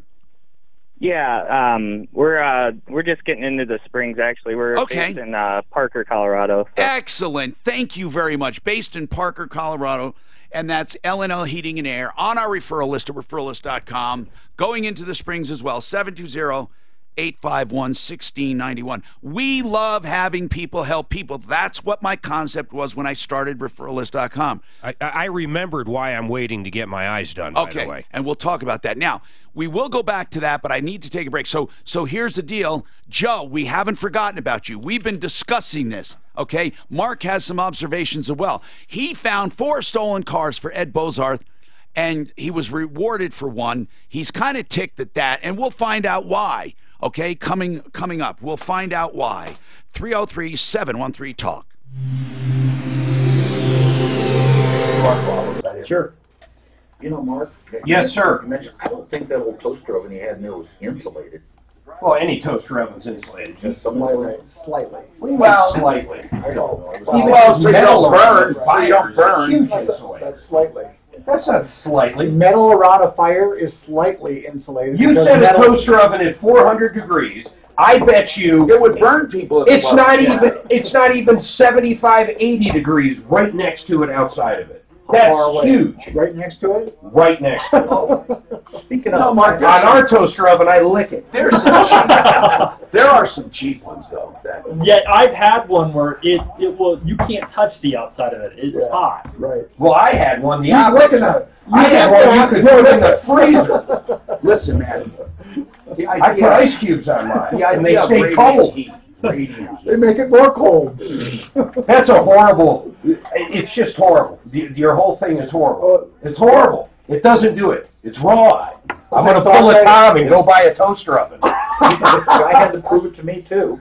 I got to think of where we're going to put it. Did you do it? No, the Emily Griffith Opportunity School guy out there that runs it was working. What's the confined space we're going to use? Cockpit. He was working an old Bonanza inside doing about. I wouldn't do it. How about if we did it in space? You know what, though, seriously? I don't know if it's that much of a test. All we're saying is, if you wait long enough, the same heat will leak out. I mean, that's not hard to imagine. It's going to come back to It's just that when the door's open, it's going to heat up way quicker. Oh, look at number 2. Yeah, he said an hour. Right now. It says Tom and Glenn are both wrong and right. What does that mean? Oh, we'll find out. Roy says that both. Roy the Joy Boy. Right now I'm restoring. Roy's going to blow Mark's mind here. I think Mark's waiting for those eyes that can do lasers, and then he can heat anything. No, There you go. I already remember why I'm waiting. I'm restoring a stove from 1918 right now. I want to pull it apart. It has asbestos in it. So your lenses only see a visible. All your lenses see is color. I'm going to wait to get lenses that see everything, even electromagnetics. I'm going to be able to see heat. I'm going to be able to see infrared. When you want to turn that on and off, you got to be able to turn that on or off. It would drive you fucking crazy. I'll wait for the one with the switch. But that's really what they're saying. What they're working on is right now, human eyes can only see the visible spectrum made of colored light. That's right. The new is infrared. Will see electromagnetic spectrum, right? radio waves, gamma waves. You'll be able to see heat, identify types of gas, even see through walls. Well, gas is different, but All that other stuff you mentioned are infrared and ultraviolet. I'll be able to see Dan fart. I don't think I want to see that. Some animals.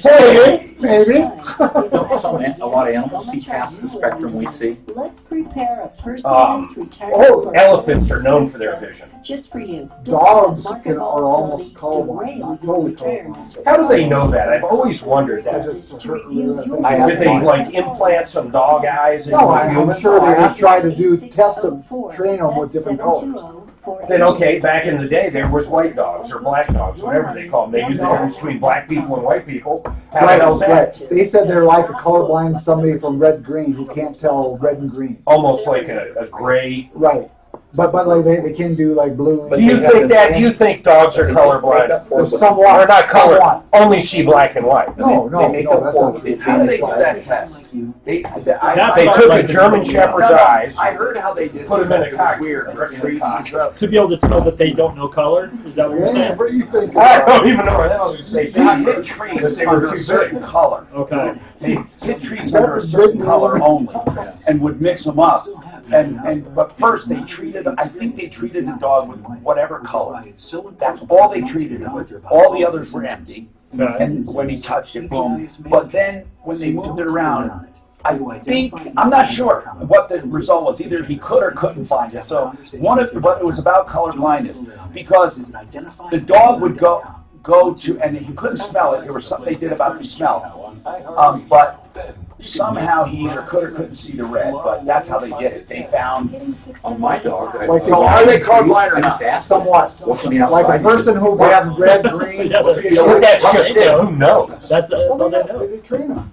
Hey, I'm Tom Martino, your troubleshooter. We're having some fun here. Year-end fun. Listen, we haven't forgotten about Joe, but Roy says we're both right and wrong. I don't know. They had a discussion about if you put a heater, a toaster oven in a cockpit, basically, or a confined space, all right, and you let it run, eventually it'll be the same temperature as if you opened the door. So if you kept the door closed on the toaster oven, or you opened it, eventually they'll be the same temperature. I mean, I can see that, I guess. I don't know. But in any case, I think it would heat up way quicker with the door open. But Roy, what were we right and wrong about? Well, you're right if the heating element, actually stayed on the whole time. But a toaster oven, technically, yes. Just as the oven in the home has a thermostat in it, so when it hits 400, it's happy and it shuts off, and it holds the small oven confined box at 400, and then when it drops to a certain temperature in its range, it'll kick back on. Yep. So with it open, it will never hit that temperature. It's going to run at max constantly. Told you, Clint. Well, we don't know. But heat transference is a science all in itself. I mean, my God. Absolutely. But it's going to transfer, obviously, if it was completely insulated, it's going to stay in that box longer. Oh, I'm sorry. I didn't mean to cut you. Right. It'll keep. It's obvious with the thermostatic control it would affect things. Now, Joe, so we have ruminated on this a bit, and here's what I'm saying. When you talk about this situation, for those listening, Joe found a car that looked suspicious, a brand new car parked in the neighborhood. He calls the dealership. They said, yeah, we're missing a car. And he gave the VIN number, and the police came and recovered it. The result, he found a stolen car. So then they said to him on the phone, by the way, we're also missing this car. Let us know if you find it. Don't worry, we'll take care of you. On the first car, they gave him $100 voluntarily. And then they said, don't worry, we'll take care of you. So he found the second car. And they said, hey, by the way, we're missing another one. He found the third one. Now, at this point, I'd be saying Joe is a crook, and he keeps stealing cars, and we keep promising to help him. I don't know. I mean, at this point, I'd be very suspicious. But well, what else would there be? We got into an argument last week over a different deal, but you said something. You said this. What's the motive? What would the motive be? It was with that hail damage one. And I thought the guy created his old hail damage. Oh, by the way, what was the result of that? I don't know. I wanted to ask you because we were gone. I don't know. I said he'd never send the information because the guy was probably a crook. We got to find out from Nick Yutzi if that guy ever went there. Okay, let's not digress. Okay, who in their right mind, though, would steal a car? Let's say this guy wasn't doing it. For $100. No, not for $100. Who in their, if this guy wasn't doing it, who in their right mind would steal 4 cars and just randomly park them in a neighborhood and walk away? Were for they what all, in the hell purpose Joe, is there? Were they all in the same neighborhood? They were. Okay. And let's, go ahead. Let's that's right. The guy is not all there. Now, they said we'll take care of you. He's the guy. Just hold on. They said, you know, you're no farther from the truth that I'm involved in this. You know, I wouldn't. No, Joe, keep going, man. I don't care. Just keep going. Go ahead. The text I got will take care of you. So I'm on a high. I'm finding cars. I grew up in law enforcement, and I'm finding these cars and helping out the community and the police department. How'd you know where to? I know you are. How'd you know where to look? Just because he parked them. What's that? No. I drove around. Free time, I found him. The guy's not very bright to stealing cars and bringing stolen cars. First of all, why is he bringing them there? Does he just use them to get home after work? I mean, he works near a Bozarth or what? No, he doesn't work at all. He likes the convenience of driving around like he's some kind of. But have you ever talked to the guy and said, "Hey, man, if you're going to do this, at least make it easier on me. Park in the same spot." I mean, no. Okay. No, you know, you guys got to understand. Like I said, I went out, I found him. Okay, here's the point, and I want to weigh in on this. Hold on, we're running out of time. Hold on, we want to weigh in on this. He says because the guy said we'll take care of you, and he paid him $100 the first time, that he should get another $300. By the way, I don't think you had a contract. That's my opinion, but I don't see why they wouldn't give you money unless they're thinking what we're thinking. That's way too suspicious. Why is this guy profiting from his thievery? Let's talk about it. I am so thrilled we now have a chiropractor. To steal a car with a key fob these days and an alarm system. So what they think, I asked them this, why do you think they stole them? So on the car, they got like a thing on the window and stuff, and the salesman can go in there and put their card on it, so it'll pop open the key or the fob. Oh, so they're getting the key. They're just breaking into the box right. where the key is. On the outside of the dealership? Or on the car. That would be stupid. They never. Yeah, why would they do that? But apparently that's what they're doing. That's what he said. Usually inside, like in a Rapo Hyundai, the salesmen go inside, put their car in, and hit a button, and the key pops. Now, here's what's interesting. Infrared lights and ultraviolet lights, they're all light. Infrared and okay. So ultraviolet light is very short wavelengths. Yep. And infrared is way big wavelengths. That's all. And one is on ultraviolets down here, visible lights here, and then infrared's here. So, isn't that cool? And there's some animals that can see past our spectrum on each end, right? I don't know. Hey, another car was stolen. I told the guy, I said, Tom, look, I said, we're going to help you, but Tom's looking to have a little fun. So hang on. He goes, yeah, but I don't like where this is going. You guys are calling me a thief. I said, Nobody knows who he is. I said, well, yes, I'll remind him. I said, well, Tom doesn't think that. And I said, well, Mark's the show skeptic. And you tell him nobody knows who he is. Who cares? And he just got this big hotel room. Who risks Grand Theft Auto to drive a block and park a car in the neighborhood? It doesn't make sense. No. I think this. For $100. I think this guy's the neighbor who did the stealing. I think was a nut. Yeah, I don't think this guy. So he doesn't know who it is. He just knows the guy's a nut. He didn't really like the neighbors anyway. And this guy is a long lost our brother that just moved in the last few. So the long lost brother that just moved in, right, is the guy stealing. But the cops don't even do this. There's no fingerprints. I don't understand. Here's another thing. I did not know that an acronym, laser, is an acronym. I never knew that. The word light amplification by stimulated emission of radiation. Common knowledge. It's concentrated light, but you can have different kinds of lasers. Yes. You can have a visible light laser. You can have an infrared laser. You can have an ultraviolet laser. There's green lasers. You can have a gamma ray laser. So you can concentrate any of those lights, which means you could have an invisible laser beam that just basically kill you. I mean, without seeing it. The laser we cut metal with was invisible. It had to have an add-on visible light to see where you're at. Really? When you cut with a laser, metal? Is it instant? Pretty much. Does it literally go? No, it doesn't make any sound, but well. And your fucking metal just, it's just clean. It looks like a mirror cut edge. It's incredible. Honest to God. Unbelievable. And is it like a table saw with a laser? It's a bed and a laser just moves. Could you do could they make laser saws for wood? A select quote agent. I know it's strange. Well, they cut wood on ours all the time. The one at the school is not very powerful. Wait, if I took a 2x4 under a laser, what would it look like? Would it smoke? Would it smoke? Yeah, it'll smoke. But I mean, would it do it this fast? Zip? Pretty much. You know. I mean, why don't they make for? Could you imagine having a goddamn laser? You'd be able to cut anything like that. Yeah. Power. They laser cut. Be cool for like puzzles. You know, wood puzzles. Yeah. They would laser cut those on our laser. How deep can it cut? Depends on the water. Size of the laser. Yeah. How cool is that? And whether you add on compressed air. They can heat them, but like plasma makes a plasma arc and a compressed air pushes away. They can add air to a. Don't they use water to cut too? Water, high pressure. Wait. How does water? Very high stream. Yes, it has grit in it. It's not. There was a guy I saw a video. He lost his leg. But it's not just plain water. Water jet will cut him. But it hacked his leg off in 2 seconds. How with a water jet? How finite you can't get a fine? You can't. Yeah, you get really fine line on water jet too. It's pretty wild, man. And only the water cuts. It's not. No, there's a grit in it. But I know, but there's no blade. No, it's just. Okay, so with a 2x4 and a fine, can I do that? Yeah. In a heartbeat. No shit. You'd have a mess in a heart, but it's shooting a little grit. Yeah, and water, but they're usually in a contained tank. But God dang it! I want laser too. For what? Just for fun.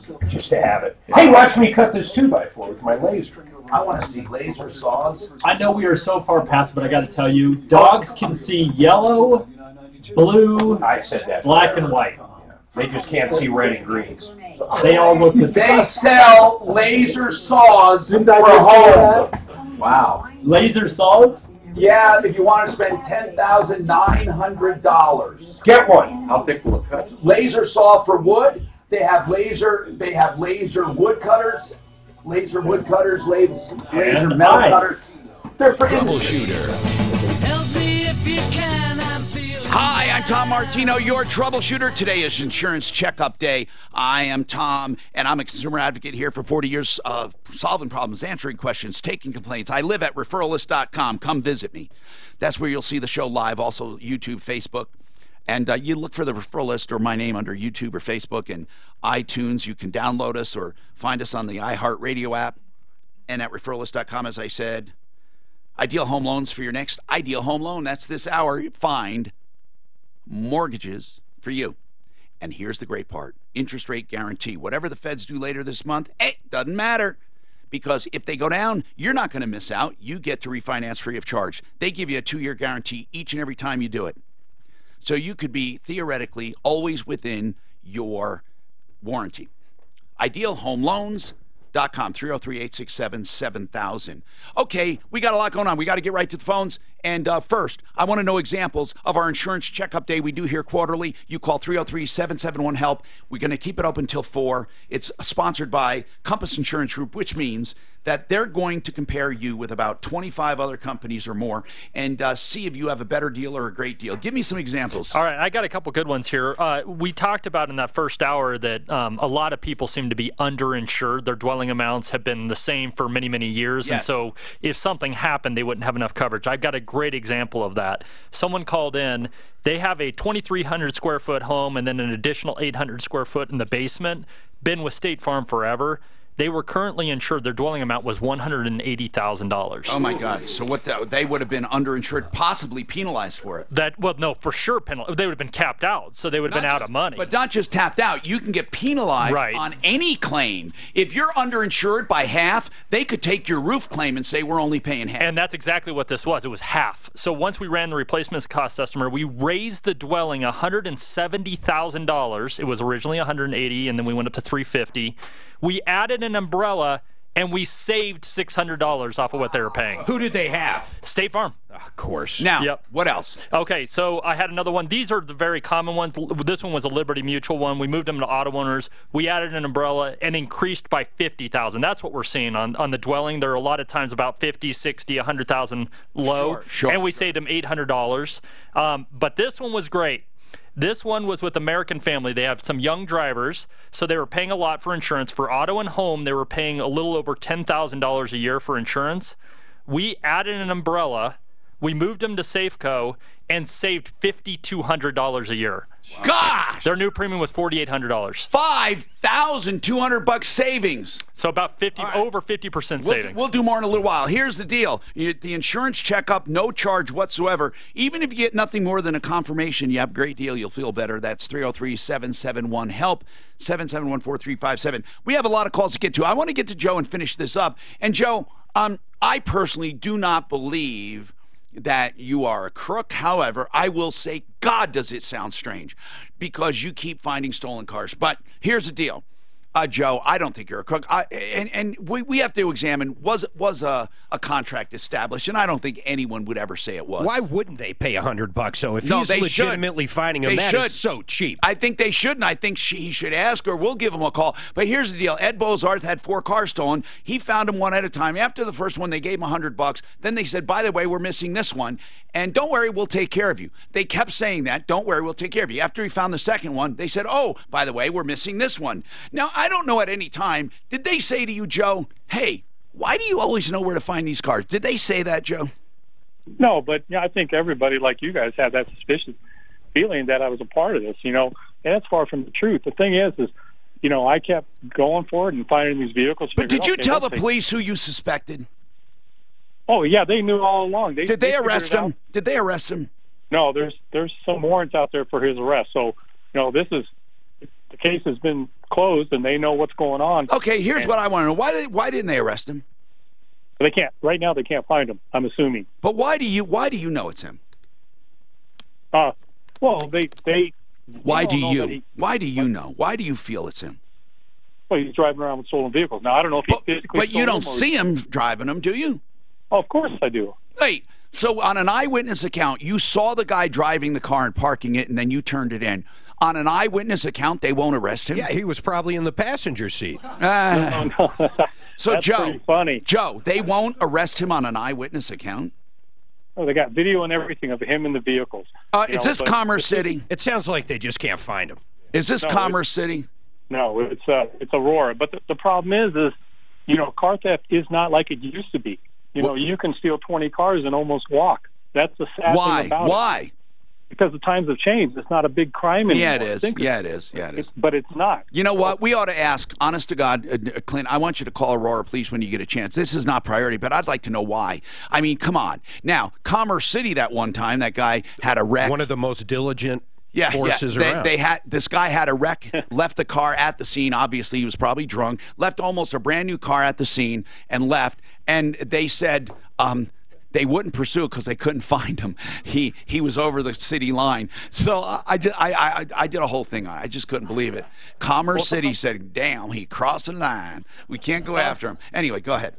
So I think the dealership and the police department, you have a suspicious. I know where they all are. I did the dirty work. I found them. Okay, kudos to me. I know you should. By the way, but the dealership, yeah, I gave them back over $200,000. I agree. Vehicles. I agree. But Joe, all you're asking for is reward. But really though, you didn't have a contract, right? No. I'm not saying I had a contract. It was just kind of a. No, but he saved them a ton of dough. By the way, Joe, we're all in agreement with you that.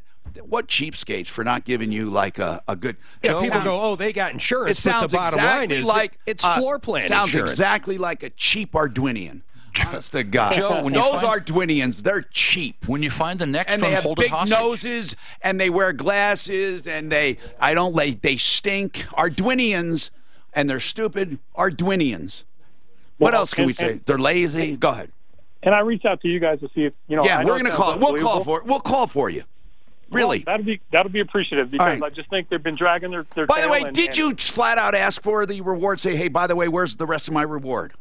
I've been communicating text, and we'll take care of you. I talked to the owner. I keep getting the runaround. It's but like, when we call, I want to make it very clear. We're not saying, look, we're not saying they owe it to him, but why not pay the guy?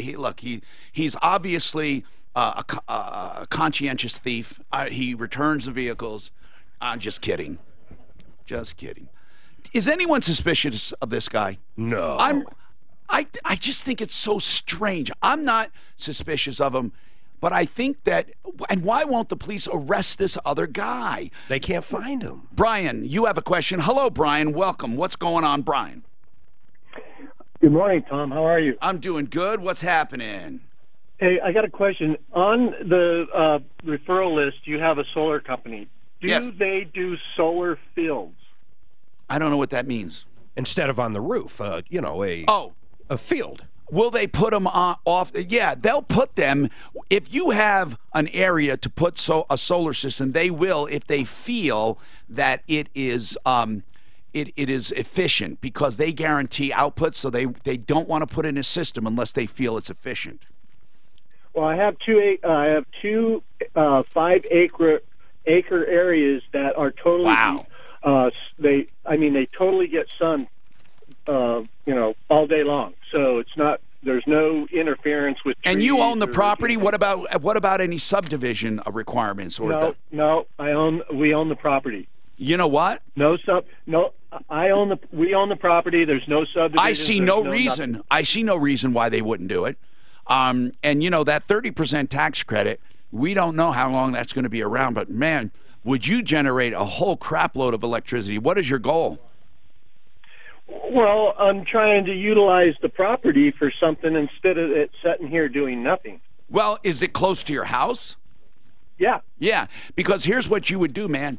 If you bought that system, you get 30% tax credit as the money down, you make payments, but you would immediately, after the system's complete, you'd stop paying electric bills. And then once you own that system, can you imagine? I mean, really, how big is your house? It's only 3,000. Okay, that's not that's not only, but what is your electric bill at its highest?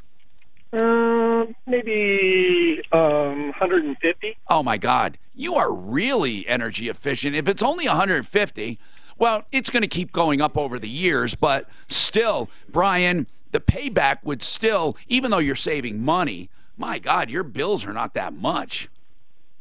I mean, really. Right, and so the other 5 acres would be basically, I guess, generated. We have property down there that we rent, but we wouldn't need it for that. Because yeah, but it may not be a big enough payback, is what I'm saying, especially with a rental. Because with a rental, you just charge the renter anyway. Right, and but I mean, can they take that solar power from that 5 acres there and use it anywhere? Yes, as long as as long as the transmission does not require a relay, then you get into cost prohibitive circumstances. If the house is in, if you're relatively close, yes, they can generate it. It doesn't have to be used for your primary residence, except for the tax credit. You're not. Okay. Go ahead. But I'm in Weld County, so I don't know about the tax credit. Well, the tax credit is federal. Oh, okay. So you could do your wife with one house and you on another and possibly finagle 2 tax credits, maybe. I don't know. You'd have to talk to an accountant. I mean, because it might get dicey. But I'm not sure what happens when you do. I don't know. Do you get a tax? Well, ask Cam Solar. Do you get a tax credit for each system? Or is it one per family or what? And, Brian, here's the thing, though.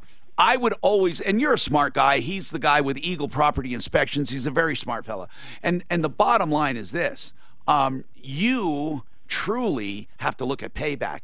Because at $150 a month, I mean, this is a massive outlay for $150. If you're saving immediately $200 and $300 a month, it's a no-brainer. You're saving only $150 a month. And then, I mean, obviously it freezes your bill, but it's still, it's not that much of a drain. I wanted to ask you something. The call screener here says you're also calling about an invention? Correct. I have a great idea for an invention, but I have no idea how to attack this thing? Because well, the very first thing is you get an attorney to do a patent search, and I say an attorney because they know how to do a patent search the right way. There is nothing that I know of out on the market at all for what I'm trying to invent. That happens all the time, but there is a patent and somebody's just sitting on it. So don't go by Google, don't go by the internet. You need to do a true patent search of the records. And then, and you can do it yourself if you want, but it'll cost about $500 to $1,000 depending on how complicated. Once you have a patent search, then you go forward. Can you tell me the general area this thing does? It would affect or like an appliance in your kitchen. What would it do? I mean, without giving it away, if you can. I don't know if you even can, but what does it do? Does it save power, or what does it do? Like the general category. No, if I say it, it'll give it away. Never mind. I don't want you to then. Here's the deal. If you could tell... hold on, I'll talk to you off the air. And then but Mark Trenner's pretty damn good. He really is, Trenner Law. Okay, we have a seminar coming up that I'm going to be at. I'm going to drag Mark there if he'll come. I know Clint probably likes to go. Stem cell therapy. We have a tremendous battle against the fakers and liars and cheaters, mostly chiropractors, and health clinics that are using fake amniotic fluid. Well, no, real amniotic fluid, but they don't have living stem cells. Also, they're using... umbilical cord blood. What you need is true living stem cells. The only way to get those under current law is to extract them at the time of treatment. But there are so many more things you need to know about stem cell therapy, what it's good for, what it's not, what are the results. You can look at thousands of case histories or hear about them at this seminar, okay? It's Tuesday, December 11th. Just in a few days, okay? December 11th. Reserve a seat. It's at 6:30 in the Tech Center. 303-963-9201. But I'm going to give you a website you won't forget, okay? 303-963-9201. Or go to this website, avoidsurgerytoday.com. Avoidsurgerytoday.com. This report is sponsored by 2040 45 and seconds, Me. and we're going to do another one, guys. This is what we do in the third hour until we get the high-density clock. Thank you. Just like, 30% tax credit ends in 2019. Yeah, then it goes to 22%. Oh, really? Yeah, for next year. Then it goes to... They need to start pushing that. Unless it gets changed. I say solar companies won't take your electricity. You can't say put an infinite amount of solar panels up there. They say this is what your electricity was from the past year. We'll let you take it up to this much. The subsidies, I don't like subsidies like that. Why get certain? I don't like subsidies. Electric cars bullshit. What about SpaceX? I want to give you a multiple choice. If you're an adult and you want a beautiful smile, you can spend $60,000 to get a full mouth of veneers and cover up all of the defects in your mouth. 60 grand. Or you can do this. You can have a surgery that cracks open your palate and widens it. You extract some teeth and then wear braces for 5 years. That'll cost you $8,000, $9,000, $10,000 plus the surgeries. How about that? Or how about this choice? The new orthodontics with Dr. Kent Lawson. No surgery, no extractions, no veneers, and it'll cure your TMJ and sleep apnea at the same time, if you have it. It'll widen your palate gradually with mouthpieces, and you wear Invisalign braces, and the entire process from beginning to end, 2 years, and only a few $1,000 compared to 50, 60. 303-690-0100. The new orthodontics. 303-690-0100. It's the new Capless and Kafer Show. Afternoons 4 to 7. The only convictions that the orthodontist gives total BS. And if your dog poops on the walk, is it okay to put the bag in your neighbor's trash can? Well, you say 5,200. Is that ridiculous? Well, no, that was car, home, and I was going to talk to him off the air. Could you talk to him off the air and get a description? I didn't have. They're only paying $4,800 for their cars. Hi, Tom Martino here. Century RV for your RV.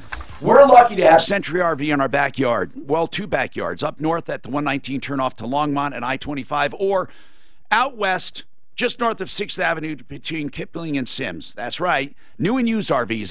Out west here, you got a big, giant indoor facility, 32,000 square feet. Up north, you have a service facility, and you have internet pricing all the time, and you have new and used. CenturyRV.com, 303-453-1111. Okay, now, we haven't forgotten about everyone. We are working, promise you. Hold on. We got to talk to Dan. Go ahead, Dan. What's happening? Hi, Tom. How are you today? Good, Dan. What's going on? Did you get the emails I sent?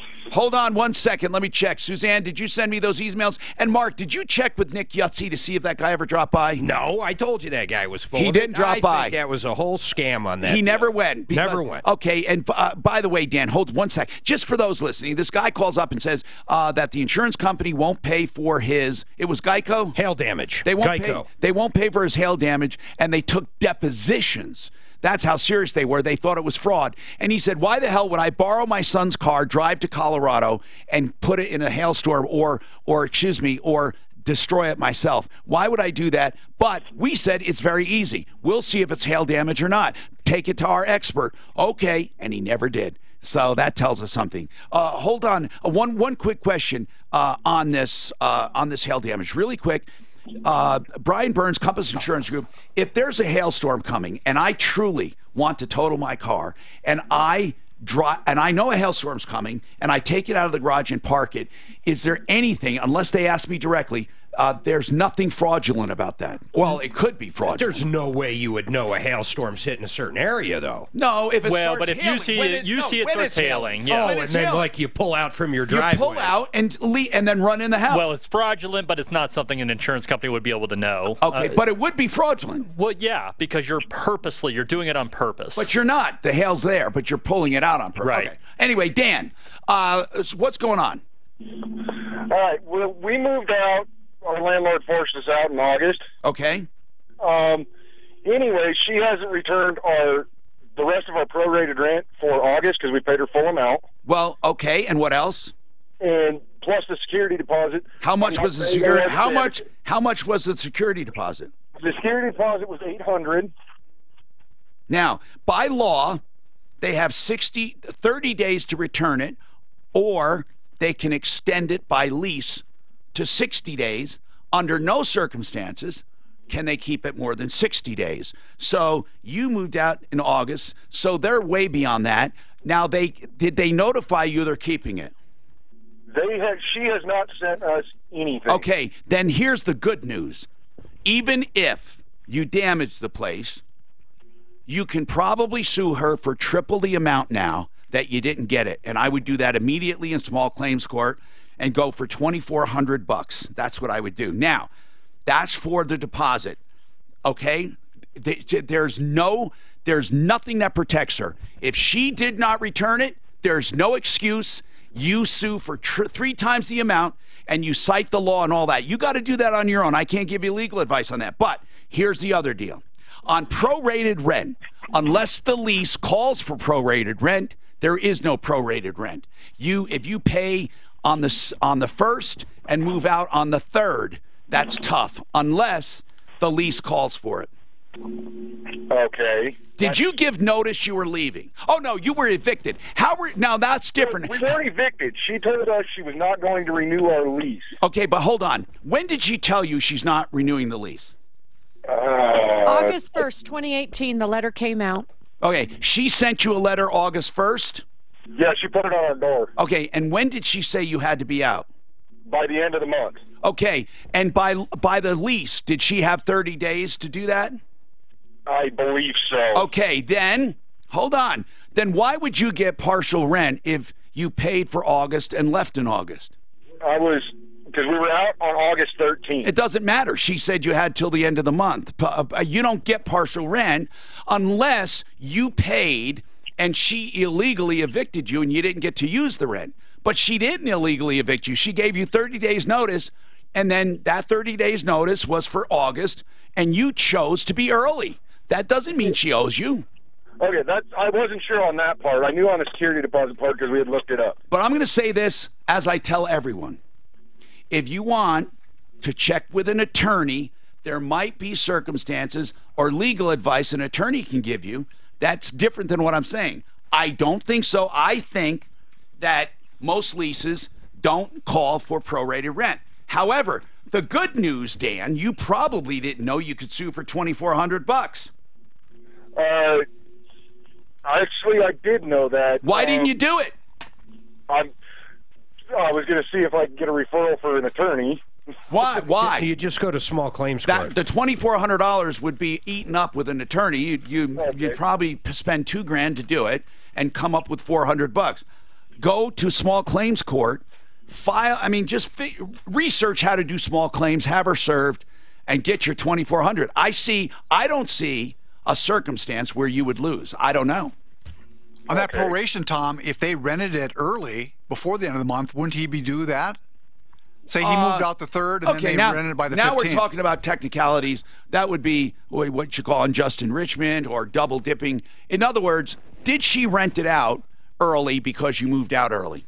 I don't know if she did or not. We moved out on the 13th. Okay, if she, let's say a family moved in on the 20th and started paying from the 20th, most of the time they just say start paying from the 1st. But if she did theoretically say, hey, you know, she gave you to the 31st, but truly she took it over the 20th, even if you left early, you could go after her, because here's why.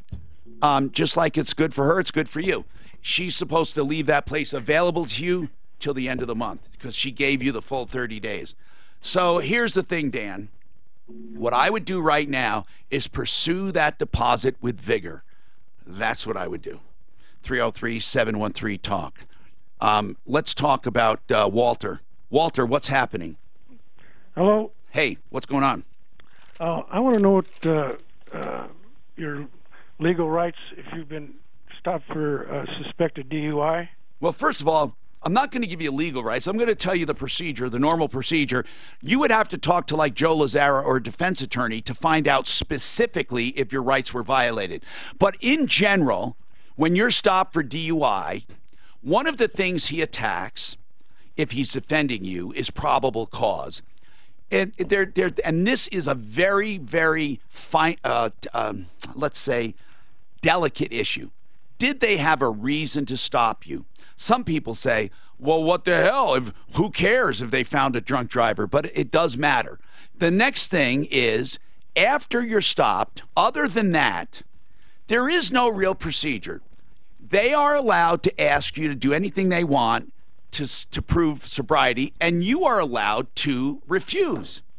And if you refuse, they can order a blood test, and if you refuse a blood test, what they do, Mark, I believe, is you automatically lose your license, right? Well, you can do a breathalyzer as well. Not the one sitting there, but back at the station or but wherever if you the real one is. If you refuse both, you most likely, unless, you know, you got a great attorney like Joe that can show up and fight that hearing with DMV, because that's completely separate than the other stuff. But you almost always lose your license. In fact, I thought it was automatic.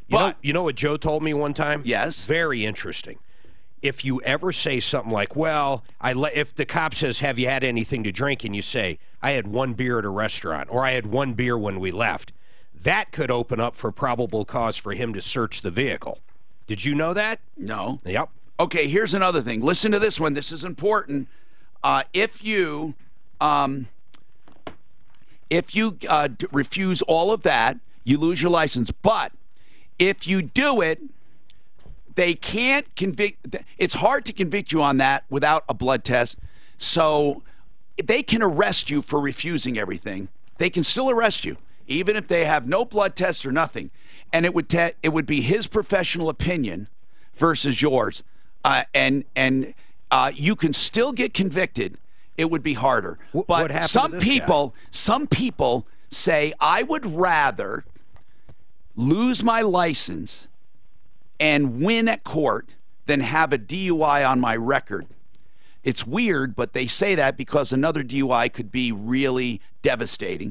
However, insurance companies, Brian, how do they look at the losing of your license but you didn't have a DUI conviction. Don't they still look askance at it? Yes, they do. Yeah, if you have a suspended license, it is viewed very similar to a major violation. Yeah. Yeah. Anyway, what as Mark said, what's your goal here? What happened?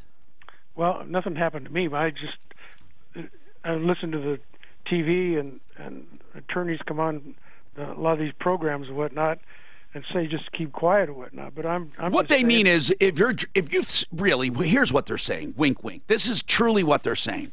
If you're drunk, there's nothing to serve you by cooperating. Nothing at all. If you think you had a little too much to drink, losing your license for a year is better than a DUI conviction. That's what they're saying. In other words, refuse to talk, not to talk, but you got to tell me your name or not. Refuse to do the roadside, refuse to do everything. Just refuse. And so be it if you lose your license. But if you win at court, it's worth it. That's what they're saying. And a lot of times, the prosecutor will not prosecute you for a DUI if you refuse all of that. Unless... Because they don't have the evidence, usually, and they're satisfied with you losing your license for a year. Now, what were you going to say? Unless you pull like a Mel Gibson and they got a videotape of you being sloshed as hell in well, the back they do of have the video. They're going to car. always have video because most every cop now has video.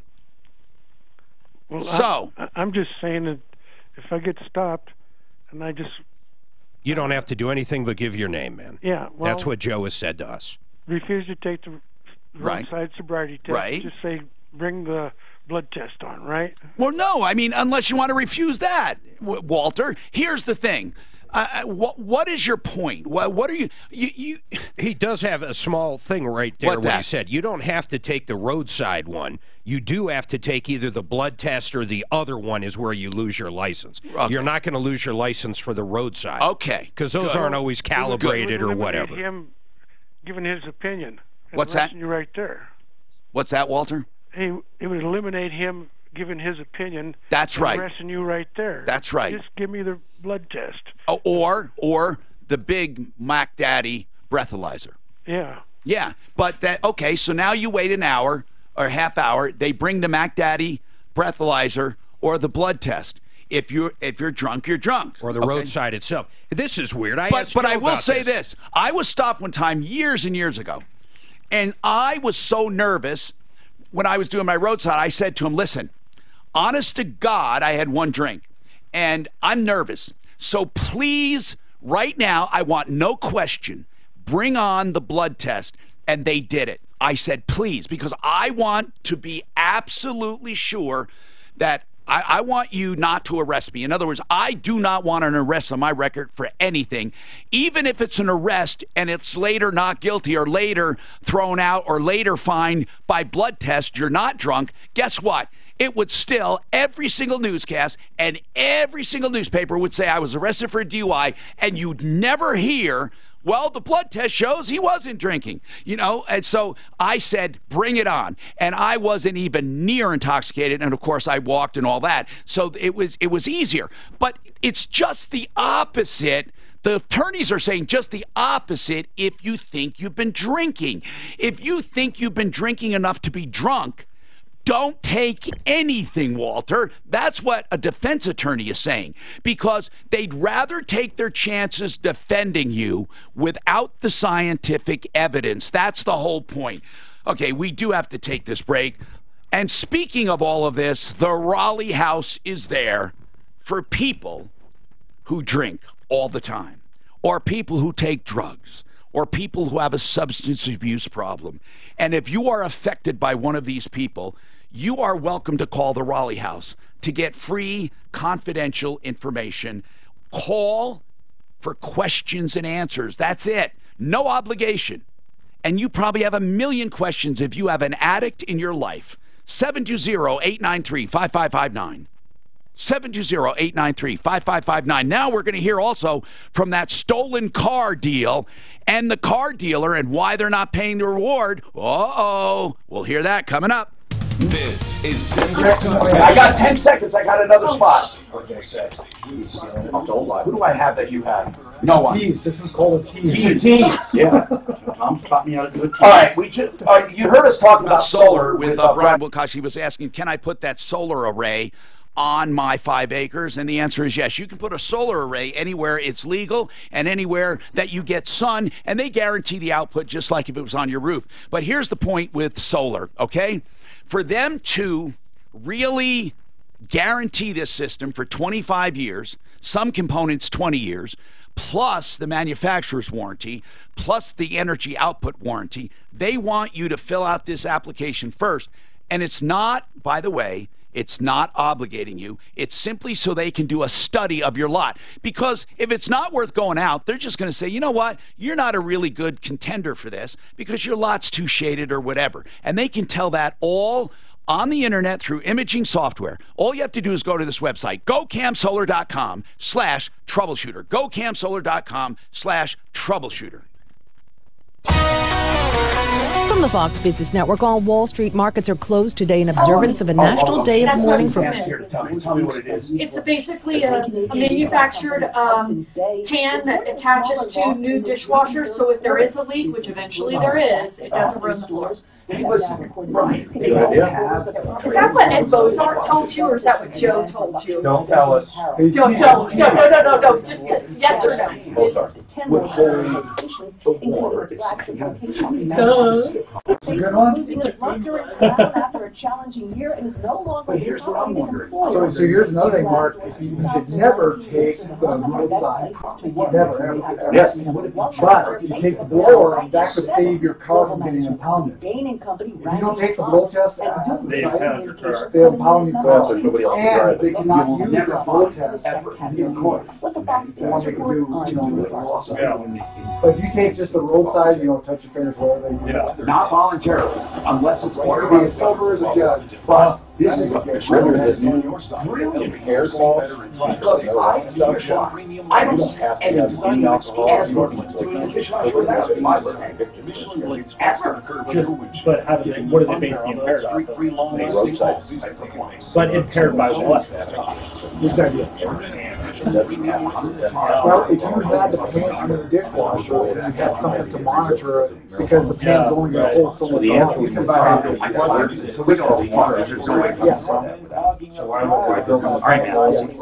It just could be anything. But I agree. Those little things, those sensors, I think you should have every place. Gave them the answer that you couldn't have a doctor before you couldn't have The good news is, don't you? I mean, you have a you had anything to drink in the last 24 hours. Here and there, both directions, 525 downtown between 6th Avenue and I-70. You just drove that. Yeah, they can't. To westbound I-70. They have to stop with their driving decent shape. The weather word. forecast mostly cloudy today with a high of 46. At some point in It is now. the people will say, yeah, I haven't Your traffic weather, I'm Pete Wagner. and then the guy says, oh, you wobbled when you were 70. Admitted he'd been drinking. Everyone Yeah. I've never met anyone. No, you have not been drinking. You never came from Bible study. You don't drink. Yeah, it has.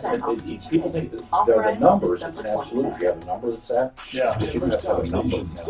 Say there's two of you here, and they separate you, and the guy goes, hey, this guy, your partner said you've been drinking forever. Yeah. They can lie all the time. I'm Tom Martino, GenesisTotalExteriors.com. Get on the schedule for spring, even from now. If you want anything done to your home, you'll never do better than Genesis, and the honesty is there. That's the main thing, really. I mean, of course, he has great craftsmen, but it's the honesty. And they do interiors as well, of course. GenesisTotalExteriors.com is the place. You will love Mark Szymanski and the way he does business. 303-679-8509. 679-8509. Do we have any more examples of saving money? Yeah, we do. We've got, I've got tons of ones where it's 800, 600, 900,000. I'm going down the list here, but yeah, just lots of people overpaying. But we are doing a ton of replacement cost estimators for people on their home. Because people don't have enough insurance. Let me explain how that works. Do you know that if your insurance is 50% of what it should be, and you have a roof go out, and let's say the roof is 20 grand, they could theoretically say, because you only have 50% replacement value on your whole home, you're only getting 50% on your roof, right? Yeah, it's a much more common thing you see commercially because it's co-insurance. It's called a co-insurance penalty. Now, here's why. Some people think they're smart, and they say, what are the chances of a total loss? the chances of a total loss are nil. There may be 1% of a total loss of your home. Therefore, if I'm going to live in this home for 5 years, I'm going to only insure it for $200,000 instead of $600, and I'll save all that money. But guess what? If you insured it for $200 instead of $600, that's 1/3 the value. They could end up giving you 1/3 the value on any claim you have to avoid. That's how they avoid that. So it's called a co-insurance penalty. That's why what they're doing today is making sure you have enough replacement coverage, plus they're saving you money. Right, and then obviously these cases that we're dealing with, these people just have had the insurance forever. They weren't. Whenever they insured the home, they had it insured correctly. It's just the cost of construction has gone up through the years, and they have not matched that on their dwelling. So we had someone call in a 4,300 square foot home. They've been insured with Allstate in this case for many, many, many years. They had it insured for $325,000. We ran the replacement cost estimator, and it was closer to $700,000 is what was needed. We also looked at their policy. They had actual cash value on their roof. So we bumped it up to $700,000. We changed it to replacement cost. Our home rate was $700 more a year than what they were paying, but the auto policy saved them $1,100, so a net gain of $400 savings with way better coverage. Man, this is incredible. Here's the number, 303-771-HELP, 771-4357. That'll be on till 4. Okay, so this guy calls and says, I found a car in our neighborhood and looked brand spanking new just sitting there. I call up Ed Bozarth, it was from there, and they say, yeah, we're missing a car. He got the VIN number, and it surely was the missing car. And they said, thank you. They called police, recovered the car, gave the guy $100. They said, by the way, we're missing another car. He said, okay, I'll look for it. They said, don't worry, we'll take care of you. He found the car. Then they said, guess what? We're missing yet another car. Guess what? He found that one too. They're all in his neighborhood, around his neighborhood, and this happened 4 times. He's upset because he only got $100 for the first one, even though they kept telling him they're going to take care of him. So I said, you know what, Clint? You need to call Bozarth Chevrolet to find out what's going on.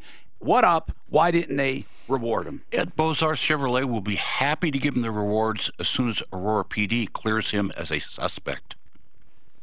Gee, imagine. That's so funny. I'm sorry. It is. Mark said it right up front. The guy is in on it. Now, I said it too, actually. I did. But here's the deal. I didn't really believe it. Do you really believe it, Mark?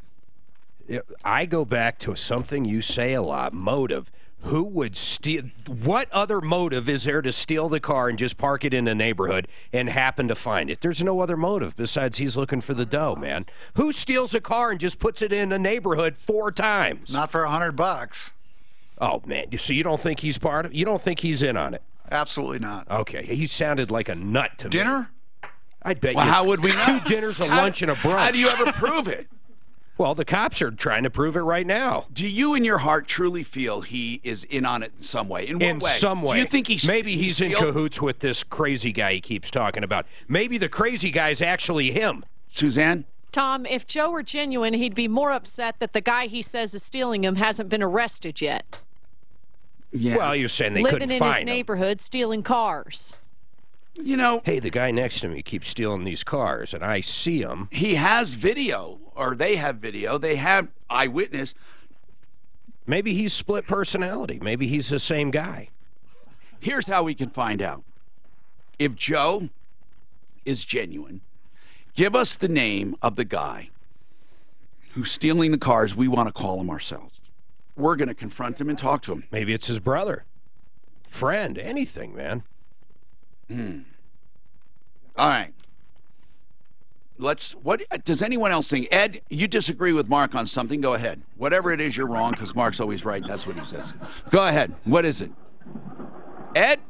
Are you talking to me? I'm talking to you. Hey, man. I'm listening to you on speaker. Yeah, I got that multifocal lens in my eyes, and I hate it. I can't believe you like that stuff. Really? Honest to goodness. No, you did. Where'd you have it done, Ed? I got it in Fort Collins. By who? Eye Center. By who? The Eye Center in Fort Collins. It's called the Eye Center? Yeah, and I don't blame them. Don't get me wrong. By the way, this is the second person who called that. Well, the first one's not sure. He said it's not yet totally clear, but he didn't have it done by Icon. I'm not saying Icon's the only ones who can do it, but I have not had any complaints from any Icon people. Do you see rings at night, Tom? No. No. Really? Well, see, now I got mine done like 2-3 years ago, so maybe. Well, hold on, wait. They weren't. I don't think you could do them 2 or 3 years ago. Yeah. Are you sure they're the multifocal lens? Oh yeah, positive. Yeah, I spent $10,000 on the Did you have? Did you have? Like, did you have cataracts? Yeah, I had young man's cataracts. So oh, and so what did they call these replacement lenses? Multifocal lens. And the insurance, like you said, they'd make me half blind. I could either be nearsighted or farsighted. Never wore glasses in my life. I said, there ain't no way that's gonna work, man. You gotta give me something besides that. Ed, you know, I'm really puzzled because I mean, gosh, these guys, they haven't been doing it for 3 years though, and I'm not sure what they had then. And maybe technology did get better. I mean, I don't know, Ed. What is your vision right now? What is it? It's 20/20, which to me sucks because apparently I had eagle vision. Wait a minute. You know, so you have 20/20 vision. So you have what they call perfect vision, but you see rings at night. Yeah, with the lights. Yeah, some lights are just it was terrible. Like starbursting or something. I was ticked off. I'm like, what did you probably don't remember, but you had such a gap in between getting one and the second. It was driving you nuts. But as soon as your second one was done, and a couple weeks later, man, you were on it. It took me 3 months for my first eye to adjust and to get really perfect, and that's why it took 3 months. I didn't do it a week apart. And then the second one adjusted within a couple of weeks. And as Mark just said, maybe it was the monovision that was screwing me up, but I don't. You hated it. I had monovision before with the LASIK, and man, I hated monovision. I hated it. I was sorry I did it. And if anyone has, by the way, vision problems, what I recommend you do is you get LASIK to correct both eyes to far vision and use readers.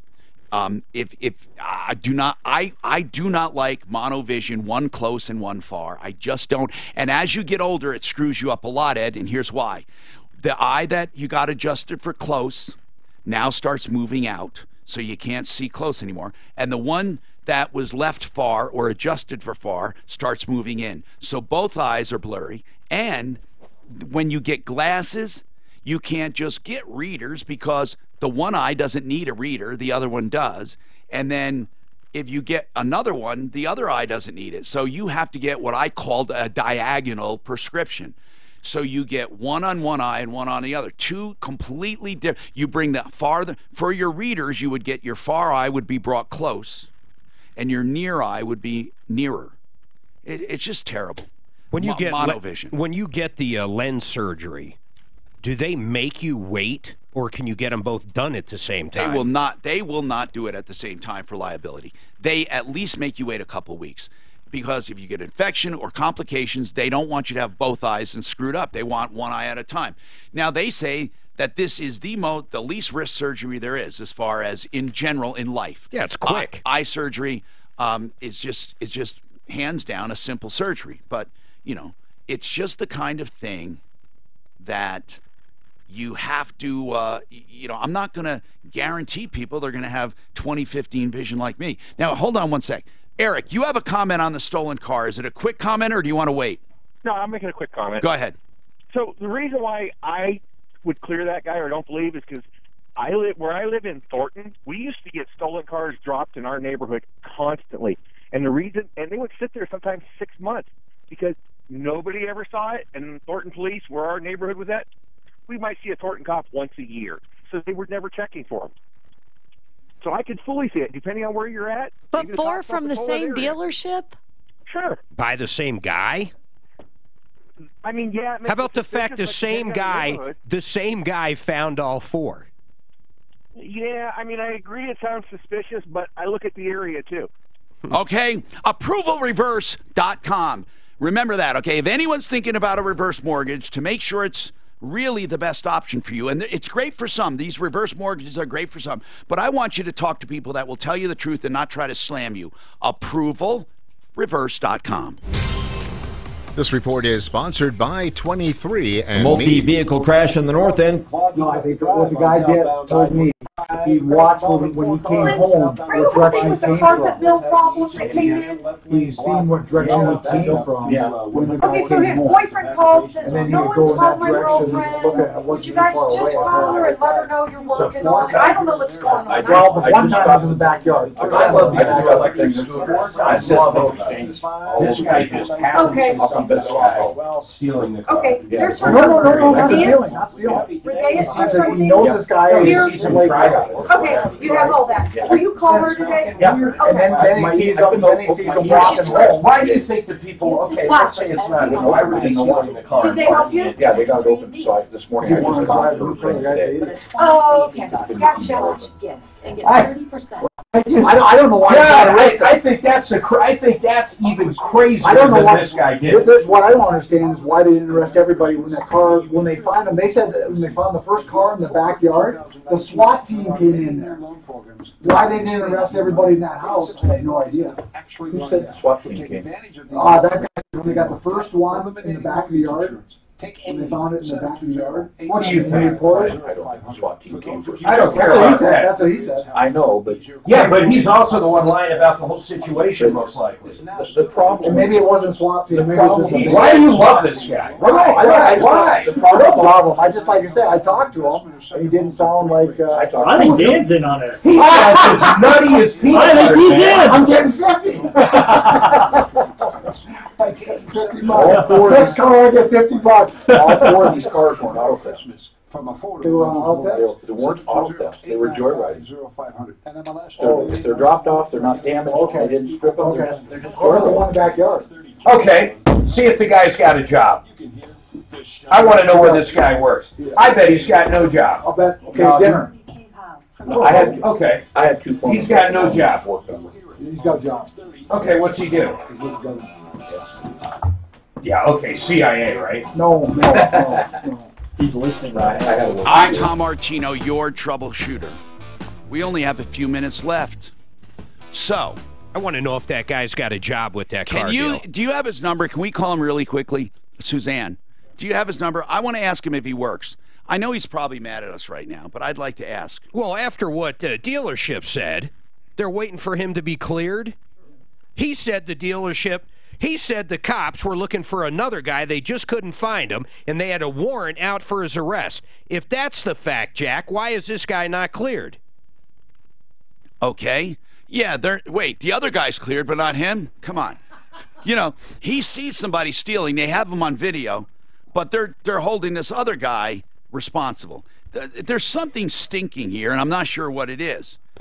Okay, we have time for a few calls. Suzanne, did you call that guy? Call him. 303-713-TALK, 713-8255. And truly, Mark, you checked with Flexident, and that guy... Suzanne did, never showed. And that, okay, I called that guy in the first 5 minutes, too, Brian from Compass Insurance. Have you ever heard of a hail damage claim being denied? And they think it's shenanigans. Well, I've seen it go to any kind of special investigation, but it's not usually because you've driven it into an area. It's because they think maybe you used a hammer or something else to cause the damage. So, or, here's what this guy said, Brian. He said they gave him the wrong date. On that date, there was no hail, and they're hanging their hat on that.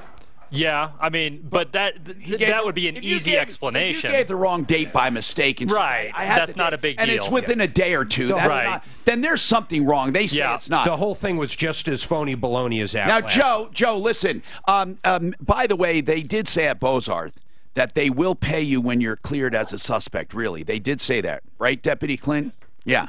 So, Joe, maybe that's a formality or whatever, but they hadn't told you that? No, well, they've been dragging their feet telling me that, and I don't buy it. I think they just want me to disappear. But we'll just have to see. Clear me as a suspect. Okay. Yeah, I know. That's what they said. I don't know. Do you work? Of course I do. What do you do? I work for the government.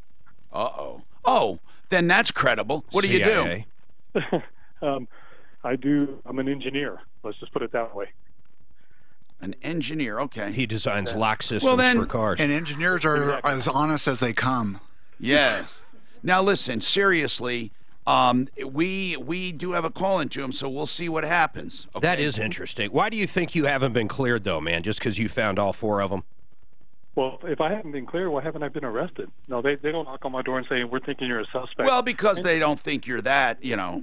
Yeah, they have no suspicion of me, but, you know, it's just kind of interesting that you know, people can think that. I kind of looked at it and go, maybe they do think I'm a suspect, and I totally understand. It's just odd, man. You found all the vehicles. Well, because I took the time, and the Aurora Police Department didn't. Okay. So. Well, anyway, we will stay abreast of it, okay? Raul? Yes, sir. You have a comment? Yeah, I just want to tell you, your show is not the same without Mark. You guys, the 2 of you, make really a funny show. Oh, well, that's good. Thank you very much. And maybe you should have a show about funny moments, you know, yes. at the end of the year. We should, actually. Some of the weirdest moments. People say they like when we fight, and we do sometimes get into spirited discussions when Mark is wrong. It's been very strange how I've never been wrong. He didn't even hear what I just said. You see the other part he didn't even hear. I said, and it's, you know, we get into this, we get into spirited discussions whenever Mark is wrong. And it's never happened. Yes, true, right? He's never been wrong. Except for that one time I was wrong about being wrong. Hey, also, we not only have spirited discussions, but we also, I'm not even going to bring it up, we kind of disagree on personalities of presidents. And who's pleasant and who's not. Yes, that's true. And we had one heck of a fight we put up on Facebook. That was as real as Suzanne was actually taping us, and we didn't even know it that she brought us live. That's right. What were we arguing about? I forget what that was about. Anyway. I think Trump, honestly, should talk how Trump does. And there's nothing wrong with it. And there's nothing wrong with it. I thought it wasn't presidential. But anyway, Randy, you're getting laid off? This is serious. Yeah. I was hired on in July for what they called a permanent position, and now the company that my company contracts for said that they don't want the route anymore, and since I'm the lowest guy, they're letting me go. Well, we can take this on. Suzanne, let's get him on for tomorrow and get an employment attorney or John Davis or someone to talk to him, and we'll get him some help if we can. I'm Tom Martino. Remember, 303-771-HELP until 4. Aimbar Garage Door now offers the ultimate. That gets you a lot of action. Yeah, that sounds good. Yeah, I saw lots of replacement cost estimators. So. But that makes that guy with the hail damage, that pisses me off. You know what I think it is? I can't believe you didn't think he was full of shit. No, that guy. So my son buys a car. I drive it all the way from Florida to here. So what do you think? But it was a new Charger. It's a 2017. And they think they wanted the hail fire damage. I don't know beyond that. In Florida? Could have been anywhere. But they've had it since it's a new one.